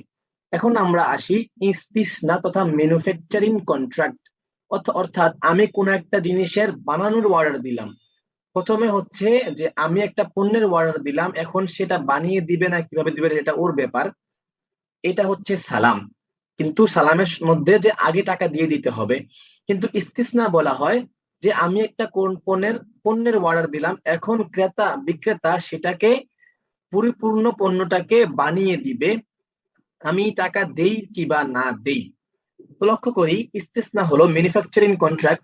বিক্রেতার কাছে ক্রেতা এই অর্ডার করা যে বিক্রেতা তার নিজের কাঁচামাল দিয়ে ক্রেতার জন্য কোনো বস্তু তৈরি করে দিবে। অর্থাৎ আপনি কোনো একটা মালের অর্ডার করলেন, যেমন ধরেন আপনি কোনো একটা গাড়ির অর্ডার করলেন, সে তার কাছে যত জিনিসপত্র আছে বিক্রেতাই নিজের পক্ষ থেকে গাড়িটা বানিয়ে আপনার কাছে দিল, এটা হলো ইস্তিসনা। এরপর উভয়ের ঐক্যমতে নির্ধারিত মূল্যের বিনিময়ে বিক্রেতা উক্ত অর্ডার বাস্তবায়নে বাধ্য হবে। যখন ইস্তিসনা পরিপূর্ণ হবে, চুক্তি পরিপূর্ণ হবে, তখন বিক্রেতা সেই গাড়িগুলো বা সেই পণ্যগুলো, যে পণ্যগুলোর বানানোর অর্ডার আপনি দিয়েছেন, সেই পণ্যগুলো আপনাকে দিতে বাধ্য থাকিবে। আর একটু সহজে বুঝলে, যেমন আপনি কিছু বই ছাপানোর অর্ডার কোনো লাইব্রেরিকে দিলেন যে তুমি আমাকে আমার বইগুলো ছাপিয়ে দিবে।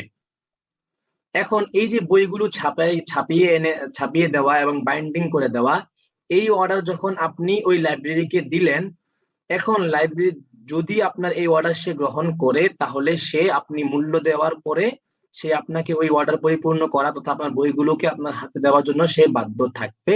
এটাই হলো ইস্তিসনা। সেটা বুঝতে পেরেছি। ইস্তিসনার প্রয়োগ ক্ষেত্র।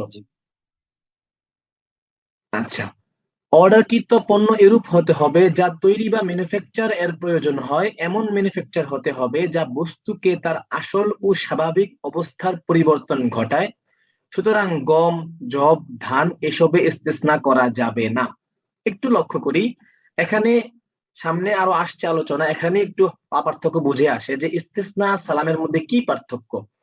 প্রথম পার্থক্য তো শুরুতেই বলে ফেললাম যে সালামের মধ্যে পেমেন্ট অগ্রিম করতে হয়, অগ্রিম পেমেন্ট করার পরেই সালাম চুক্তি হয়, না সালাম চুক্তি হবেই না। দ্বিতীয় একটি পার্থক্য যেটা এখানে বুঝে আসে যে সালাম চুক্তি কোনো প্রাকৃতিক জিনিসের মধ্যেও হতে পারে, কোনো প্রাকৃতিক জিনিস নয় অন্যান্য পণ্যের মধ্যেও হতে পারে। কিন্তু ইস্তিসনাটা যে জিনিসটা বানাতে হয়, যে জিনিসটা মানুষ নিজে বানায় ওটার মধ্যে ইস্তিসনা হয়, কিন্তু জিনিসটা প্রাকৃতিক জিনিস ওটার মধ্যে ইস্তিসনা করা যায় না। যেমন আপনি আমওয়ালাকে বলতে পারবেন না যে তোমাকে আমি আমের অর্ডার তুমি আম বানিয়ে দিতে হবে, অগ্রিম টাকা দেওয়া ছাড়া, সেটা বলা যাবে না। বিষয়টা বুঝতে পেরেছেন? কারণ কোন প্রাকৃতিক জিনিসের মধ্যে ইস্তিসনা হয় না। ইস্তিসনা জিনিসের নামই হচ্ছে বানিয়ে দেওয়া, নিজস্ব কাঁচামালের মাধ্যমে বানিয়ে দেওয়া। যেমন আপনার 100 কেজি বা 100 প্যাকেট বিস্কুটের প্রয়োজন, তো আপনি বেকারিতে গিয়ে বললেন যে তুমি আমাকে 100 প্যাকেট বিস্কুট বানিয়ে দিবে, ওটার মধ্যে ইস্তিসনা করা সম্ভব, ওটার মধ্যে ইস্তিসনা হয়, কারণ এটা বানাতে হয়। আর আপনার 100 কেজি গমের প্রয়োজন, ধানের প্রয়োজন, এটা বানানো যায় না, এটা ম্যানুফ্যাকচার করা যায় না, এটা প্রাকৃতিক জিনিস, এজন্য এটার মধ্যে ইস্তিসনা হবে না। অন্য চুক্তি হতে পারে কিন্তু ইস্তিসনা যে চুক্তিটা হবে না। যেটা সবাই স্পষ্ট হয়েছে? এমন হয় যে আমি আম কিনছি না, কিন্তু আমের জুস কিনবো, তার কাছ থেকে। হ্যাঁ হ্যাঁ হ্যাঁ, আমের জুস সে আপনাকে বানিয়ে দিবে, এটার উপর ইস্তিসনা হতে পারে, কিন্তু আমের উপর হবে না ইস্তিসনা। আচ্ছা, তার এবার মানে লক্ষ্য ওস্তাদ, করি। আহ, জি মানে কন্ডিশনে আমের জন্য এটা সালাম চুক্তিতে চলে যাবে, আর জি জি অন্যান্য জিনিস, প্রাকৃতিক জিনিস বাদ দিলে সেটা ইস্তেসনাতে চলে যাচ্ছে, এই তো? জি জি জি জি জি কিন্তু সালামটা একটু ব্যাপক, ইস্তিসনাটা একটু ব্যাপক না, একটু সংকুচিত। সালামটা ব্যাপক বলতে সালামটা প্রাকৃতিক জিনিসের মধ্যে হতে পারে, যেটা প্রাকৃতিক জিনিসটা ওটার মধ্যে হতে পারে। ইস্তিসনাটা শুধুমাত্র হয় যেটা প্রাকৃতিক নয়, যেটা বানাতে হয় ওটার মধ্যে হতে পারে। একটু পার্থক্যগুলো লক্ষ্য করি, অগ্রিম আগে পার্থক্যগুলো চলে গিয়েছে, একটু লক্ষ্য করি। যে সালাম ওজনে মাপা হয় অথবা পাত্রে মাপা হয়, কিংবা পারস্পরিক উল্লেখযোগ্য তফাৎ নেই এমন গণনীয় প্রায় সব জিনিসের মধ্যেই সালাম হতে পারে। এটা বললাম যে সব জিনিসের মধ্যে সালাম হয়, তবে ইস্তিসনা সর্বদা এমন জিনিসের উপরে হয় যা তৈরি করার প্রয়োজন হয়, কারণ ইস্তিসনা চুক্তি মানেই হলো প্রোডাক্ট ও কাজ। ইস্তিসনা হয় যেটা তৈরি করতে হয়, যেটা কাজের মাধ্যমে বানাতে হয়, ওটাই হলো ইস্তিসনা। ওটার মধ্যে ইস্তিসনা, ওটার মধ্যে ইস্তিসনা হয়, এর বাইরে ইস্তিসনা হয় না।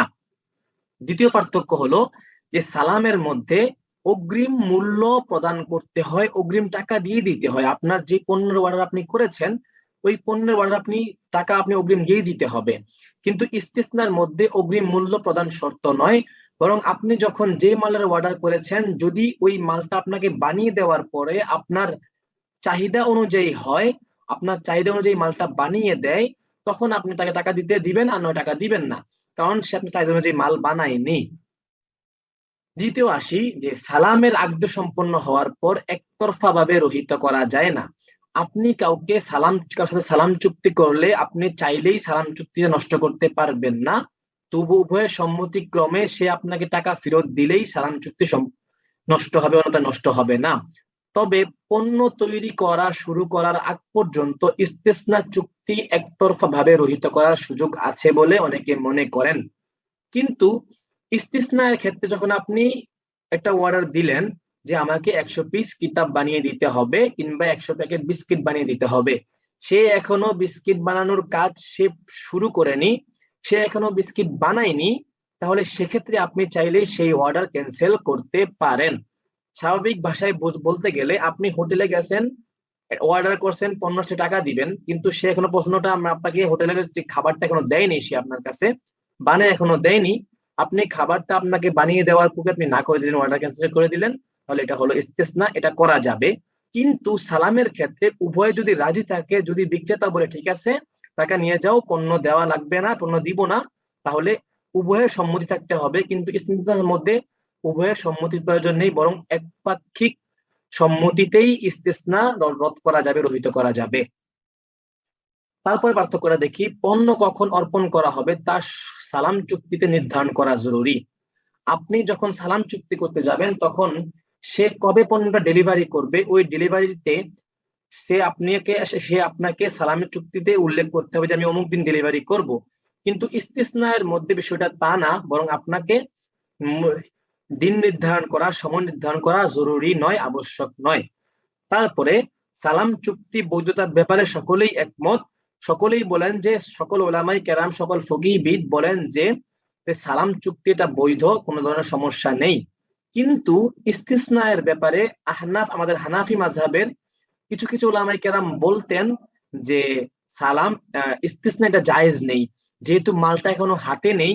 তো দেখা যাচ্ছে যে এমন জিনিসের উপর লেনদেন করা হচ্ছে যে জিনিসটা এখনো অস্তিত্বের মধ্যেই আসেনি, সুতরাং সেই দিকে লক্ষ্য করে তারা বলতেন যে ইস্তিসনা ওইটা জায়েজ নেই। কিন্তু বর্তমান সবাই প্রায় বলেন যে যে ইস্তিসনা এটা জায়েজ আছে, এটাও করা যেতে পারে। এ গেল সালাম এবং ইস্তিসনার মাঝে কিছু পার্থক্য।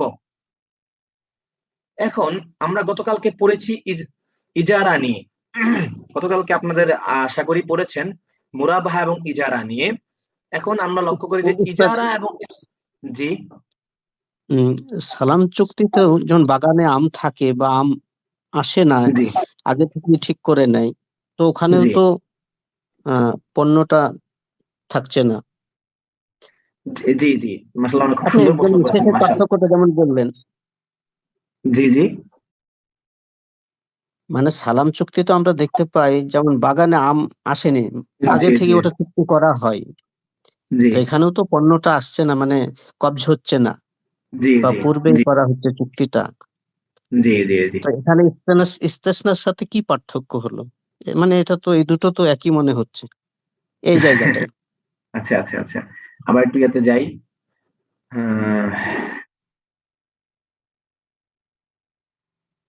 আচ্ছা, এই এই এই দিকটা বিষয়টা পার্থক্য না, বিষয়টা হচ্ছে যে অনেকে ওলামায়ে কেরাম বলেছেন যে সালাম চুক্তি জায়েজ কিন্তু ইস্তিসনা জায়েজ, এটা অনেকের মতে। ওনারা বলতে গিয়ে বলেছেন যে সালাম চুক্তির মধ্যে তো অন্তত একদিকের লেনদেন হয়ে যায়, তথা একজন টাকাটা পূর্ণ আদায় করে দেয়, মানে একদিকে লেনদেন হয়ে যায়। কিন্তু ইস্তিসনার মধ্যে যেহেতু টাকা তখন দেওয়ার শর্ত নেই, মূল্য তখন দেওয়ার শর্ত নেই, সেক্ষেত্রে মূল্য বাকি পণ্যটাও নাই। তো এটা কেমন যেন একদম একটা শুধু মুখে মুখে ক্রয় বিক্রি হলো, কোনো কিছু অস্তিত্ব নেই। এই জন্য ওনারা অনেকে নাজায়েজ বলেছেন, কিন্তু বর্তমানে সকলে এটাকে জায়েজ বলেন। বিষয়টা হলো এটা, এটা বোঝানোর উদ্দেশ্য ছিল যে সালাম চুক্তি, যেহেতু এদিকে সালাম চুক্তির মধ্যে অগ্রিম পেমেন্ট করা আবশ্যক, অগ্রিম পেমেন্ট করতেই হবে, সেক্ষেত্রে এটা সর্বসম্মতিক্রমে জায়েজ। কিন্তু ইস্তিসনার মধ্যে যেহেতু অগ্রিম পেমেন্টের কোনো আবশ্যকতা নেই, অগ্রিম পেমেন্টটা জরুরি না, অগ্রিম পেমেন্ট করতেই হবে বিষয়টা তা নয়, এজন্যই অনেকে এটাকে না করতেন, কারণ এখানে টাকাও নেই, পণ্যও নেই, কোনোটাই নেই।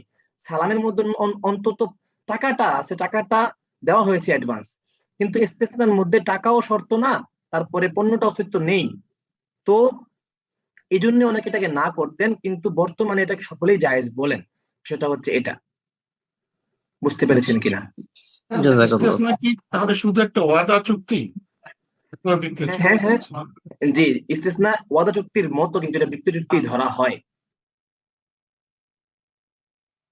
একটা ক্রয় বিক্রয় চুক্তি ধরা হয়। জি জি জি, ওয়াদা চুক্তির মতোই কিন্তু ক্রয় বিক্রয় চুক্তি ধরা হয় এটা। যেমন কেন ক্রয় বিক্রয় চুক্তির মতো ধরা হয়?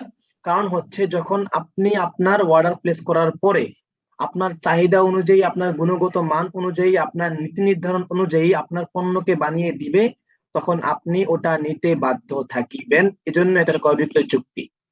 সেটা বুঝতে পেরেছেন? আর যদি আমার আহ, চাহিদা মতো না হয়, যেটা আমি যেহেতু চেয়েছিলাম সেরকম না, যেমন আমি একটা ফার্নিচার অর্ডার করলাম, ফার্নিচার জি আমার মনের মতো হলো না, জি, ছোট বানালে আরো সেক্ষেত্রে আপনি নানার অধিকার রয়েছে আপনার জন্য। না নিতে পারি, সেক্ষেত্রে ক্রয় বিক্রয় তাহলে তো হলো না। আপনার কথা বুঝি নাই, আপনার কথাটা একটু আবার বললে ভালো হতো। যদি আমি না নিই, সেক্ষেত্রে তো ক্রয় বিক্রয়টা পূর্ণ হলো না। না না, পূর্ণ হবে না, তখন এটা বাতিল হয়ে যাবে, কারণ আপনার মন মতো আপনি পাননি। তবে যদি আপনার মন মতো পান, আপনার চাহিদা অনুযায়ী পান, পাওয়ার পরেও আপনি অস্বীকৃতি জানান, তাহলে সেক্ষেত্রে আপনার জরিমানা দিতে হবে। তারপর আপনার পণ্য আপনি যা করার ইচ্ছা করবেন, ওটা হচ্ছে মেন কথা। এবার আসি আমরা ইজারা এবং ইস্তিসনার মাঝে কি পার্থক্য। যেহেতু দেখতে দুটোটা প্রায় একই রকম, ইজারার মধ্যেও আমরা কোনো একটা কাজের করতে বলি, ইস্তিসনার মধ্যে আমরা কোনো একটা কাজের অর্ডার দিই, যেহেতু দুটোটা সংজ্ঞাগত দিক থেকে প্রায় দেখতে একই রকম, পার্থক্য জানাটা প্রয়োজন রয়েছে। তো এখন আমরা লক্ষ্য করি যে ইজারা এবং ইস্তেসনার মধ্যে কি পার্থক্য। 1 নম্বর পার্থক্য হলো যে ইস্তেসনার মধ্যে পণ্য তৈরি করার যাবতীয় কাঁচামাল ম্যানুফ্যাকচারার বা বিক্রেতা সরবরাহ করবে। ইস্তেসনার মধ্যে পণ্য তৈরি করতে একটা বিস্কিট 100 প্যাকেট বিস্কিট বানাতে কিংবা 100টা কিতাব একটা বই ছাপাতে যত কিছু প্রয়োজন, কালি, পেপার, সবকিছুই ওই ম্যানুফ্যাকচারার বা যে আপনাকে লাইব্রেরি সে দিতে হবে, সেই করে দিতে হবে। কাঁচামাল যদি তার নিকট না থাকে তবে সে তার নিজ উদ্যোগে ব্যবস্থা করবে। তদ্রূপ পণ্য প্রস্তুতির জন্য কাজও সেই করবে। পক্ষান্তরে কাঁচামাল যদি পুরোটা বা আংশিক কিংবা উল্লেখযোগ্য অংশ গ্রাহক সরবরাহ করে দেয় তবে সেটা আর ইস্তেসনা থাকবে না, বরং ইজারা হয়ে যাবে। যদি উভয়ে কাঁচামাল সরবরাহ করে তাহলে সেক্ষেত্রে ক্রেতার কাঁচামাল বেশি হলে সেটা ইজারা হবে, আর কারিগরের কাঁচামাল বেশি হলে সেটা ইস্তেসনা হবে। তো ইস্তেসনার ইজারার মধ্যে মৌলিক পার্থক্য হলো যে যদি কাঁচামাল পুরোটাই কিংবা অধিকাংশই বিক্রেতা দিয়ে থাকে তথা আপনি যার কাছে অর্ডার করেছেন, যদি কাঁচামাল আপনার পণ্য বানাতে যে পরিমাণ মালামাল প্রয়োজন সে ওই পরিমাণ মালামাল নিজ থেকেই পুরোটা দিয়ে দিছে কিংবা অধিকাংশ মালামাল সে আপনি দিছে, তাহলে সেটা ইস্তেসনা হবে। আর যদি সে পূর্ণ মালামাল না দেয় বরং আংশিক দেয়, আপনি আংশিক দেন, তাহলে সেটা ইজারা হবে, ইস্তেসনা হবে না। কিংবা আপনি বেশি দিলেও সেটাও ইজারা হবে, ইস্তেসনা হবে না। সেটা বুঝতে পেরেছেন? এই হচ্ছে ইজারা ইস্তেসনার মধ্যে পার্থক্য। যেমন ধরেন আপনি রঙের ডিব্বা কিনে, রঙের যে বোতলগুলো আছে, রঙের ডিব্বাগুলো আছে, বক্সগুলো আছে, ওইগুলো আপনি রঙের ইয়াগুলো কিনে আপনি দিলেন, রং যে করবে রং মিস্ত্রিকে দিলেন যে তুমি আমার বিল্ডিংটা রং করে দাও। এখানে যেহেতু আপনি রঙের সরবরাহ দিয়েছেন, সে শুধু কাজ করছে, কাঁচামালের সব সরবরাহ আপনি দিয়েছেন, সেক্ষেত্রে এটা ইজারা হবে, ইস্তিসনা হবে না।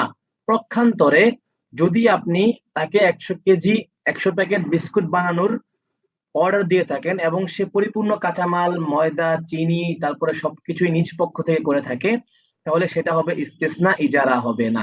বুঝতে পারছেন বিষয়টা? জি, রঙের যে উদাহরণ দিলেন এইটা যদি জি তাকে আমি চুক্তিভিত্তিক একেবারে সম্পূর্ণ দেই তাহলে তো ইজারা হবে, কিন্তু যদি আমি হ্যাঁ হ্যাঁ হ্যাঁ পারিশ্রমিকের ভিত্তিতে যদি হ্যাঁ দেই হ্যাঁ হ্যাঁ তাহলে তো আর জি সেটা হবে না। জি না, জি না। যদি আপনি এই চুক্তি করেন যে রঙও তুমি কিনে আনবে, রঙও তুমি করে দিবে এবং তুমি সব রং লাগিয়েও তুমি দিবে, রং তুমিও ক্রয় করবে, তুমিই লাগিয়ে দিবে, সেক্ষেত্রে এটা ইস্তেসনা হবে। কিন্তু যদি আপনি নিজে রং কিনে এনে ওকে বলেন যে তুমি আমার রংগুলো করে দাও রং মিস্ত্রিকে, তাহলে সেক্ষেত্রে এটা ইস্তেসনা হবে, এটা ইজারা হবে। বুঝতে পেরেছেন আশা করি। সামনের দিকে আমরা আগাই। আচ্ছা, কাঁচামালের ব্যাপারে কাঁচামালের সঙ্গে তো আসলে শ্রমও দরকার, মানে শ্রমিক দরকার, লেবার দরকার। জি জি এখন যদি জি তার জি কাছে লেবার শ্রমিক না থাকে, আমি যদি শ্রমিক জোগাড় করে দিই, জি সেক্ষেত্রে জি কি জি এটা কাঁচামালের মধ্যে গণ্য হবে? শ্রমিক বিষয়টা হচ্ছে যে যদি মালটা বানাতে আপনি যে পণ্যের অর্ডার করেছেন ওই পণ্যটা অর্ডার করতে গিয়ে যাবতীয় যা যা প্রয়োজন তার কিছু যদি আপনি যোগান দিয়ে থাকেন, ওই কিছুর পরিমাণটা যদি বিক্রেতার পরিমাণের চেয়ে কম হয়, যেমন ধরেন আপনি শুধুমাত্র শ্রমিক দিলেন বা আপনি শুধুমাত্র লোক যোগান দিলেন, লোকবল যোগান দিলেন, কিন্তু বাকি যে জিনিসগুলো আছে যেমন মেশিনারিজ, তারপরে যে কাঁচামালগুলো দরকার হয় ওইগুলো সেই দিল, তাহলেও সেক্ষেত্রে এটা ইস্তেসনা হবে, কারণ অধিকাংশটা তার খাতার মধ্যেই আছে, তার হাতেই আছে। আর যদি অধিকাংশটা আপনি দিয়ে থাকেন তাহলে সেক্ষেত্রে এটা ইজারা হবে, কারণ অধিকাংশটা আপনি দিচ্ছেন এবং সে শুধু আপনার ভাড়াটে হিসেবে কাজ করছে, সে আপনার ভাড়ায় কাজ করছে। আশা করি বুঝতে পেরেছেন। তারপরে আগাই আমরা যে ইস্তেসনা চুক্তি আসলে অনিবার্য কিনা। আপনি যখন কোনো চুক্তি করবেন আচ্ছা, ইস্তেসনা চুক্তি, একটু কাইন্ডলি একটুখানি ইন্টারাপ্ট করি। আমি জি ধরেন যে সাধারণ একটা উদাহরণ দেই, যেটা হলো আমরা যে জামা কাপড় বানাই, আমি একটা কাপড় দিলাম দর্জির কাছে, হ্যাঁ, জি জি জাস্ট একটা টোকেন দিল সে আমাকে, জাস্ট একটা রিসিট দিল যে এই এই বানানো হবে, এইটার ফি এই, আমি কোনো টাকা পে করিনি। তাহলে জি জি এইটাও তো মনে হয় এইটা কি হয়? এটা আপনি বলেন তাহলে কি হবে, একটু চিন্তা করে বলেন কি হবে, যেহেতু পণ্যের সরবরাহ আপনি করেছেন, সে শুধু শ্রম দিচ্ছে। ইজারাই হওয়ার কথা। জি জি ওটা ইজারাই হবে। মাশাআল্লাহ, বুঝতে পেরেছেন তাহলে। তাহলে আর একটা যদি দেই, আমি ধরেন যে গার্মেন্টস এর আমার ধরেন ব্যবসা আছে, আমি ওই যে ম্যানুফ্যাকচার করতে দিলাম, অর্ডার দিলাম যে আমারে জি 1000 পিস জামা দিতে হবে বানিয়ে, হ্যাঁ? জি তাহলে তো এইটা ইস্তিসনা হবে না?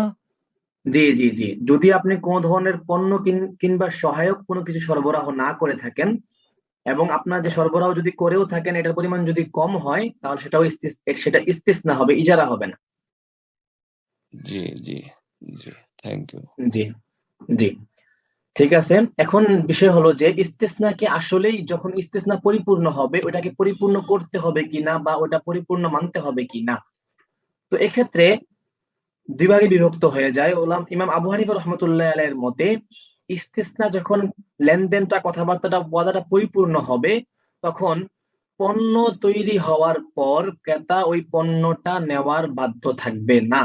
এটা ইমাম আবু হানিফা রহমতুল্লাহ আলাইহির মতামত।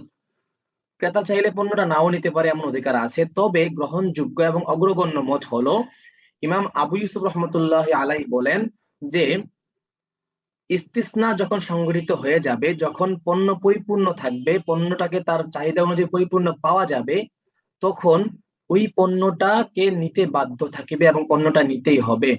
আন্তর্জাতিক ফিকা একাডেমি জেদ্দা এর ৬৭-৩-৭ সিদ্ধান্তের ১ নং ধারা এবং আউফি এর ১১ নং স্ট্যান্ডার্ডের ২-২-১ নং ধারা অনুযায়ী যদি ইস্তিসনা এর পরিপূর্ণ শর্তগুলো পাওয়া যায়, যেমন ধরেন আপনি যেই মানের কাপড় অর্ডার করেছেন, যেই মানের টি শার্ট অর্ডার করেছেন, শার্ট অর্ডার করেছেন, হুবহু ওই মানের গুলি আপনাকে বানিয়ে দেওয়া হয়েছে এবং যেই পরিমাণ আপনি অর্ডার করেছেন হুবহু ওই পরিমাণ আপনাকে বানিয়ে দেওয়া হয়েছে, তাহলে সেক্ষেত্রে আপনার জন্য পণ্য না নেওয়ার কোনো অধিকার নেই, আপনাকে পণ্য নিতেই হবে, আপনি বাধ্য থাকিবেন।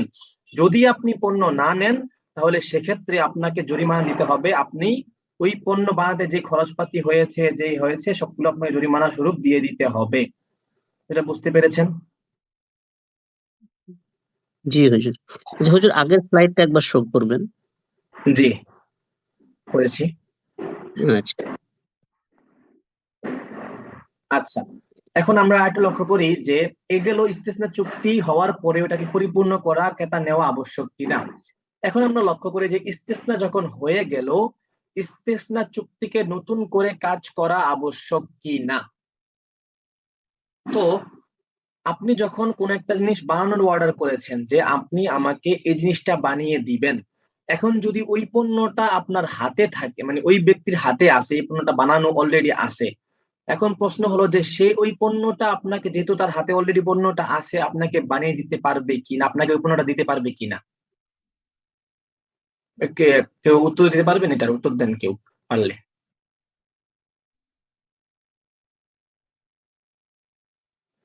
আপনি কারোর সাথে ইস্তিসনা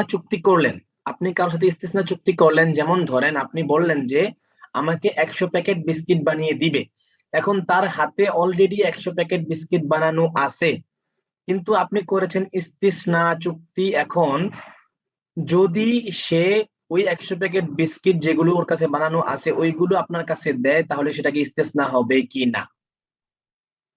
এটা হবে না। ফালতু কথা। জি জি সাধারণত মাশাআল্লাহ, মাশাআল্লাহ, বুঝতে পেরেছেন, জাযাকাল্লাহ, হায়াকাল্লাহ।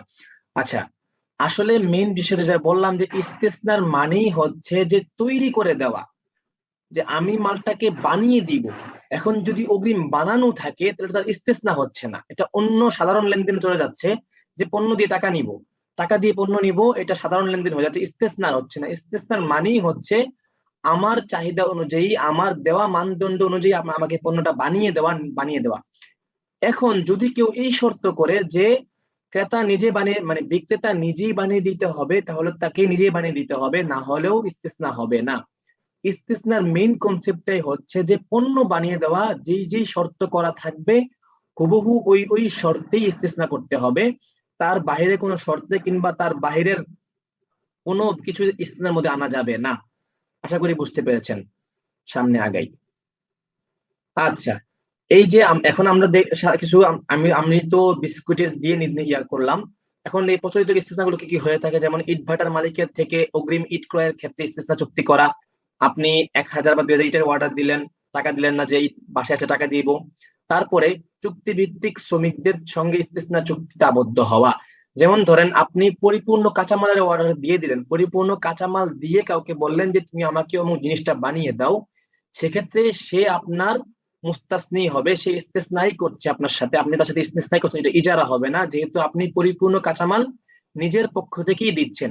যেমন ধরেন আপনি একটা বিল্ডিং বানাবেন, বিল্ডিং এর রড, সিমেন্ট, ইট, বালু যা কিছু প্রয়োজন সবকিছু আপনি ক্রয় করে দিচ্ছেন, আপনি সবকিছু সরবরাহ করছেন, শুধু মিস্ত্রি যে আছে সে শুধু ওই বিল্ডিংটা বানিয়ে দিচ্ছে, তাহলে এক্ষেত্রে এটা ইস্তেসনাই হবে, এটা ইজারা বা অন্য কোনো ইয়া হবে না। আশা করি বুঝতে পেরেছেন। এখন আসি, যেমনি ভাবে প্যারালাল সালাম রয়েছে তেমনি ভাবে প্যারালাল ইস্তেসনাও রয়েছে। তথা আপনি কারো কাছে কোনো একটা পণ্য বানানোর অর্ডার দিয়ে আপনি আবার অন্য থেকে সেই পণ্যটা আবার নিজে বানানোর অর্ডার নিতে পারবেন। তথা আপনি কোনো বেকারিওয়ালাকে কিংবা কোনো ইট ভাটাওয়ালাকে 1000 বা 2000 ইট বানানোর অর্ডার দিয়ে আপনি আবার অন্য থেকে 1000 বা 2000 ইট বানানোর অর্ডার নিতে পারবেন, এই সুযোগ রয়েছে। তবে যেরকম শর্তগুলো সালামের মধ্যে গিয়েছে যে দ্বিতীয় চুক্তি যেটা হবে ওটা প্রথম চুক্তির সাথে শর্ত যুক্ত হতে পারবে না। তথা যদি প্রথম চুক্তিতে প্রথম লেনদেনে কোনোভাবে সে আপনার পণ্য না দিতে পারে, আপনি দ্বিতীয় যিনি আপনার সাথে চুক্তি করেছেন তাকে আপনি না করতে পারবেন না, বরং সময় মতো বা তার অর্ডার অনুযায়ী তাকে পণ্য আদায় করে দিতে হবে। এবং আপনি তৃতীয় যে পক্ষের কাছে বিক্রি করবেন, তৃতীয় যার কাছে আপনি অর্ডারটা নিবেন, সে যেন আপনার প্রথম চুক্তির যে বিক্রেতা সে যেন না হয়, এবং সে যেন আপনার পণ্য আপনার হাতে আসার আগে তার উকিলও না হয়। হুবহু প্যারালাল সালামের যে শর্তগুলো, প্যারালাল ইস্তেসনা সেই হুবহু সেই শর্তগুলো রয়েছে। সকলে বুঝতে পেরেছেন বিষয়টা? আমরা আমাদের ক্লাস শেষের দিকে ইনশাল্লাহ আর কিছুক্ষণের মধ্যে ক্লাস শেষ হয়ে যাবে। তো যদি আপনারা সকলেই ইস্তেসনা এবং সালাম বুঝে থাকেন তাহলে এটা বলেন যে এই ব্রেইনস্টর্মিং প্রত্যেক স্ক্রিন দেখতে পাচ্ছেন, এটা উত্তর দিতে হবে আপনারা সকলেই আমাকে এখন, যে আগামী ঈদ উপলক্ষে আব্দুল্লাহ কাপড় ক্রয় করে দর্জিকে দিল তাকে পাঞ্জাবির সেট বানাতে দেওয়ার জন্য। এখন ইজারা হবে নাকি ইস্তিসনা হবে? ইজারা। ইজারা হবে। ইজারা হবে। আচ্ছা, আর যদি সে পাঞ্জাবির যে দোকান যেখান থেকে পাঞ্জাবি ক্রয় মানে কাপড় বিক্রি করা হয়, সে ওই জায়গার মধ্যেই সে কি করলো, পাঞ্জাবি অর্ডার দিয়ে আসলো, কাপড় নিজে কিনে দেন, তাহলে সেটা কি হবে? ইস্তেসনা। ইস্তেসনা। এই মাশাআল্লাহ, জাযাকাল্লাহ, হায়াকাল্লাহ, আলহামদুলিল্লাহ সুম্মা আলহামদুলিল্লাহ। আমাদের ক্লাস এই পর্যায়ে শেষ। আশা করি সকলে বুঝতে পেরেছেন। সামান্য একটু সময় নেই, সময় অনেক হয়ে গেছে, অনেক সময় পার হয়ে গেছে।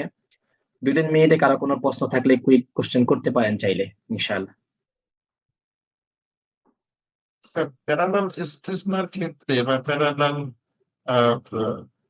সালামের ক্ষেত্রে এই যে দ্বিতীয় যে চুক্তিটা হবে সেটা প্রথম চুক্তির উপরে সঙ্গে সংযুক্ত হতে পারবেন, মানে এক সঙ্গে থাকতে পারবেন না, যেটা বলা হয়। সেক্ষেত্রে মানে যদি এরকম হয়ে যায় যে আমি পেলাম না, কিভাবে কি হয়েছে প্রশ্ন করতে পারে, সেক্ষেত্রে কি দ্বিতীয় চুক্তি বাতিল হয়ে যাবে? আপনি না না না, যদি আপনি তার থেকে অগ্রিম টাকা নিয়ে থাকেন কিংবা আপনি তার থেকে অর্ডার নিয়ে থাকেন, তাহলে আপনাকে আপনার অর্ডার পূর্ণ করা কিংবা আপনার যে চাহিদা পূর্ণ করা গ্রাহকের, সে চাহিদা আপনাকে পূর্ণ করতেই হবে যেভাবেই হোক।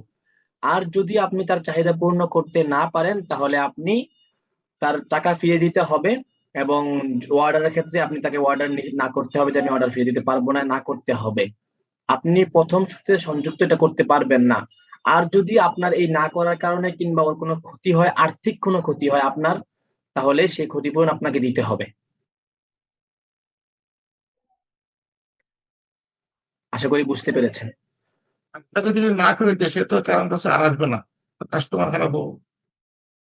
এটা এই জন্য তো বলা হলো যে আপনি, এই জন্য শরীয়ত আপনাকে, আমি শুরুতেই আপনাদেরকে যে স্লাইডটা দেখালাম একদম শুরুতেই, যে শরীয়তে যে কোনো ক্রয় বিক্রয় শুদ্ধ হওয়ার জন্য প্রথম শর্ত হলো যে পণ্যটা হাতে থাকা, পণ্যটা অস্তিত্বে থাকা এবং বিক্রেতার হাতে থাকা। যেহেতু পণ্যটা আপনার হাতে ছিল না, তো এখানে আপনার অর্ডার নেওয়াই উচিত ছিল না। যেহেতু আপনি নিয়েছেন, এখন যে কোনো ভাবেই আপনাকে ওটাকে পূর্ণ করে দিতে হবে। আর যদি আপনি ওটা পূর্ণ না করার কারণে তার কোনো আর্থিক ক্ষতি হয়, সেই ক্ষতিপূরণ আপনি দিতে হবে। শুরুতে আমি আপনাদেরকে প্রথম স্লাইডটাতে বলে দিয়েছিলাম যে কিছু মৌলিক নীতি রয়েছে, যে এই নীতির আলোকে সব ক্রয় বিক্রয় চলবে। তো তার মধ্যে থেকে উল্লেখযোগ্য নীতি হলো যে পণ্যটা হাতে থাকা, অস্তিত্বে থাকা। এখন যখন আপনার কাছে পণ্যটা এখনো আসেই নাই, আপনি করতে গেছেন, করেছেন, সুতরাং এখন আপনি সেই দায়ভার বহন করতে হবে। আপনি তার পরিপূর্ণ, যদি কোনো আর্থিক ক্ষতি হয়ে থাকে তাহলে আর্থিক ক্ষতি আপনাকেই পূরণ করতে হবে। আশা করি বুঝতে পেরেছেন। তাহলে হুজুর এখানে একটা কোশ্চেন, যেটা হলো যে জি প্রথম শর্ত হলো হাতে থাকতে হবে, এটা শরীয়তের বিধান। তাহলে জি আমাদের হাতে নাই, এটা তাহলে আমরা শরীয়তের বিধান লঙ্ঘন করলাম না? কোন আপনার কথাটা বুঝি নাই আমি, আবার বলেন। কথাটা বুঝি নেই, একটু আবার বললাম। যেটা বললেন যে আমার হাতে পণ্য থাকতে হবে, জি হ্যাঁ, কিন্তু দেখা গেল হাতে পণ্য থাকলো না। জি তাহলে তো আমরা শরীয়তের বিধান প্রথমেই লঙ্ঘন করলাম। তাহলে এটা কি ঠিক হলো, শুদ্ধ হলো? এই জন্যই এটাকে ইস্তিসনা বলা হচ্ছে। ইস্তিসনা মানে হচ্ছে বানিয়ে নেওয়ার অর্ডার দেওয়া, অঙ্গীকার পূর্ণ করা। আর এই জন্যই বলা হচ্ছে যে যদিও পণ্যটা হাতে নেই, কিন্তু তার একটা নিশ্চয়তা আছে যে আমার কাছে পণ্যটা হাতে আসবে। এই নিশ্চয়তাটাও কেমন যেন তার হাতে থাকার মতোই। যেমন ধরেন, আপনার কাছে 1000 ইট কাঁচামাল হিসাবে আছে, এখন 1000 ইট আপনার কাছে হাতে আসে নাই। তো আপনি 1000 ইট তাও বিক্রি করতে পারবেন, কারণ আপনার নিশ্চয়তা আছে যে আপনার কাছে এটা হাতে আসবে ইনশাল্লাহ। হাতে থাকার উদ্দেশ্যটা যে হাতেই থাকতে হবে, বরং এটা নিশ্চয়তা থাকতে হবে যে আপনি এটা যে কোনো ভাবেই হোক তাকে ওই পণ্যটা সরবরাহ করতে পারবেন। বিষয়টা বুঝতে পেরেছেন? এখন শরীয়ত কেন বলেছে হাতে থাকতে হবে? কারণ মানুষ নিশ্চয়তা তখনই দিতে পারে যখন তার হাতে মানে তার আয়ত্তে থাকে, এজন্য বলছে আয়ত্তে থাকতে হবে। কিন্তু আয়ত্তে থাকার মানে এটা নয় যে আপনি আপনার একদম আয়ত্তেই থাকতে হবে, বরং যদি আপনার সম্ভাবনা এমন থাকে যে আপনি যে কোনো ভাবে ওটাকে ম্যানেজ করে দিতে পারবেন, বা আপনি তার পরিশোধ করতে দিতে পারবেন, তাহলে ওটাও আপনার আয়ত্তে থাকারই আওতাভুক্ত হবে এবং ওটাই আয়ত্তে থাকার মধ্যেই গণনা করা হবে। আশা করি বুঝতে পেরেছেন। আচ্ছা ওস্তাদ জি, আমার একটা প্রশ্ন। জি জি জি, তাহলে হুজুর বাগানে আমি একটু যোগ করি এখানে, যে জি এখানে তাহলে আমার যে ওই যে ইটভাটায় বা অন্য কোনো প্রতিষ্ঠান, আমার তো ওইটা ভিজিট করা জরুরি। যেমন জি আমি ভুয়া, যেমন অনলাইনে কেউ যদি আপনার কোনো ভুয়া একটা অ্যাড দিয়ে টাকা পয়সা জি আগে নিয়ে তারপরে দেখা গেল মাল দিল না, তাহলে জি তো এটা এ- এটাও তো হইতে পারে এরকমের, তাহলে তো এটা শুদ্ধ হবে না। এটা তো, হ্যাঁ, এটা তো চুরি হইলো, এটা তো আর ক্রয় বিক্রয় হলো না। সে আপনার থেকে, আপনাকে ভুয়াইয়ে দেখে আপনার থেকে টাকা নিয়ে নিল, এটা তো ক্রয় বিক্রয় হলো না। এটা হচ্ছে ক্রয় বিক্রয় শুদ্ধ হওয়ার এটাও তো জন্য আমাদের, এটাও তো জি আমাদের সাবধান থাকতে হবে। জি সাবধান, এটা কারা সাবধান থাকতে হবে আর কি, যাতে যে কোনো স্ক্যামার সাথে থেকে স্ক্যাম করে টাকা না নিয়ে যেতে পারে আর কি। সাবধান থাকতে হবে। এখন যেটা আপনি বলতে চাচ্ছিলেন যে ইট ভাটায় গিয়ে দেখতে হবে, আপনি জানেন যে ওই লোকটা এলাকার মধ্যে ইট বিক্রি করে, যদিও তার কাছে এখন আপনার দেওয়ার মতো পাকা ইট গুলো নেই, কিন্তু তার কাছে ওই এলাকার লোক সবাই প্রায় ওর থেকে লোক ইট নিয়ে থাকে। তাহলে ওটাও কেমন যেন একটা গ্রহণযোগ্যতার জিনিস, যে তার কাছে আসে সে দিতে পারবে। ওটা কেমন একটা গ্রহণযোগ্যতার জিনিস। জি জি, জি। আচ্ছা আচ্ছা ওস্তাদ জি, আমি বলছিলাম জি বলেন। বাগানের আমের জন্য কোন সময়টা মানে ঠিক হবে সালাম চুক্তির ক্ষেত্রে? সময়টা মানে আমি আসলে কখন? জি, সালাম চুক্তির দেওয়ার সময় মানে পণ্য সরবরাহের সময় নির্ধারণ করতে হবে যে আমি, যেমন ধরেন আমাদের সাধারণত আম পাকে হচ্ছে গরমকালের মানে মাঝামাঝি সময় আম পাকা, মানে পরিপূর্ণ আম পাকে। সে যদি এমন সময় বলে যে আমি অমুক মাসের, যেহেতু গরমকালের মাঝামাঝি সময়টা অমুক মাসেই আসে, তো আমি ইনশাল্লাহ ওই সময়টাতেই তোমাকে আমি সালাম চুক্তির যে পণ্যটা তুমি চাইছো যে আমটা চাইছো ওটা তোমাকে দিব। তাহলে এমনটা করা যেতে পারে, কিন্তু অর্ডার কখন করবেন এটা প্রত্যেকের ব্যক্তিগত ব্যাপার। আপনি চাইলে 1 বছর আগে অর্ডার করতে পারেন যে আমাকে 100 কেজি আম দিও, নাও টাকা। সে এখন আপনার যে যে সরবরাহর তারিখ ওটা ঠিক ঠিক থাকতে হবে। পণ্যের ক্রয় বিক্রয়ের তারিখ ঠিক না থাকলেও চলবে, সমস্যা নেই, সরবরাহ তারিখ নির্ধারণ করতে হবে, সালাম চুক্তির মধ্যে শর্ত। কিন্তু গাছে মুকুল আসলো না, কিছু আসলো না, এটা তার আগে এটা করা এখন যাবে? সালাম চুক্তি করা যাবে? সমস্যা নেই, করা যাবে। এখন এই জন্য শুরুতে বলা হয়েছিল, স্লাইডে খেয়াল করলে বুঝতে পারবেন যে কোনো নির্দিষ্ট কোন স্থানের সাথে সালাম চুক্তি করা যাবে না।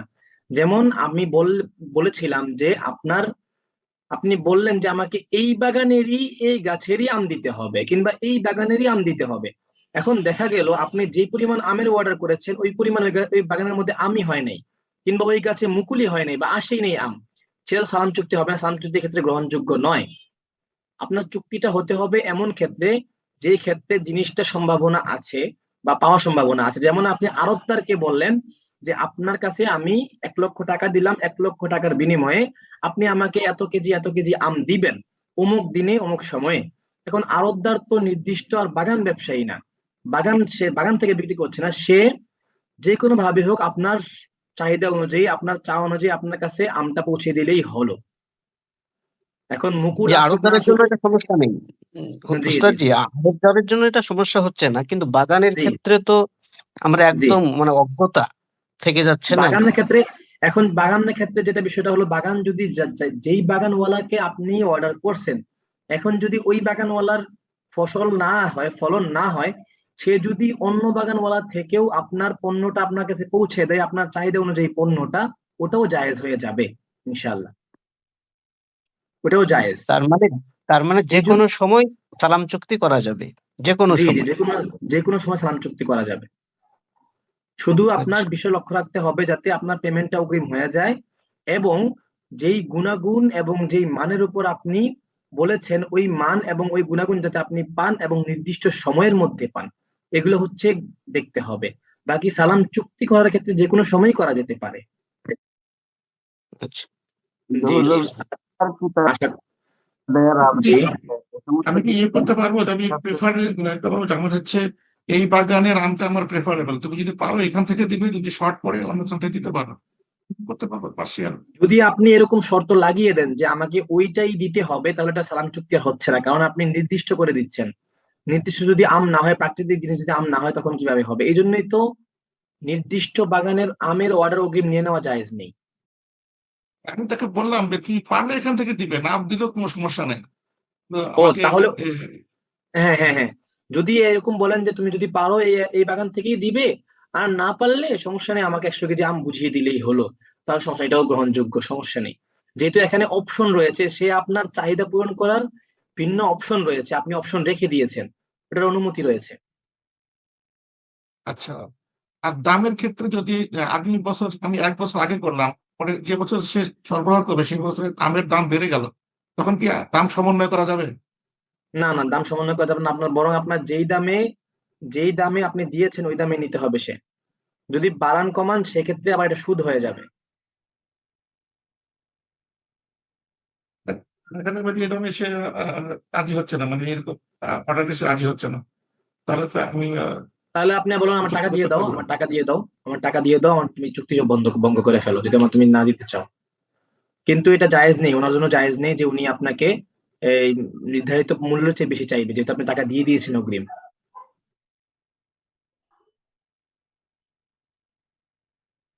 আচ্ছা, বেকার জাযাকুমুল্লাহু কিতাবে খাইরান।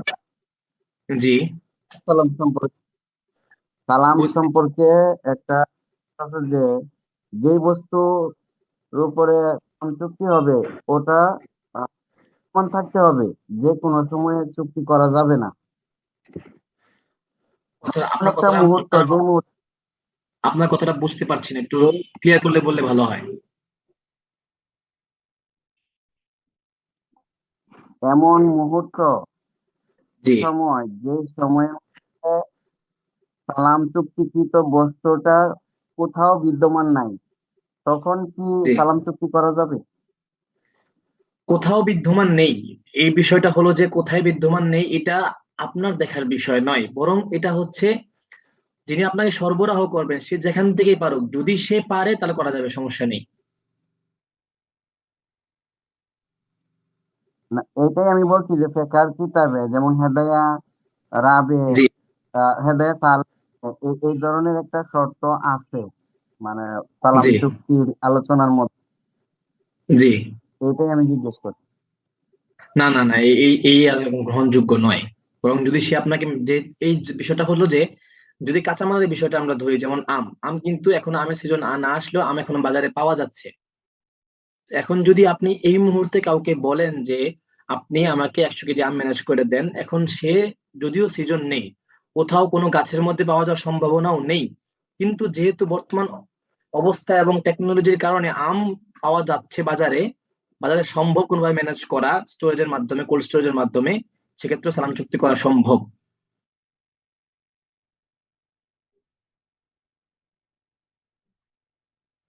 আশা করি সকলের বিষয়গুলো, প্রত্যেকের বিষয়গুলো বুঝতে পেরেছেন, প্রত্যেকের বিষয়গুলো হল হয়েছে।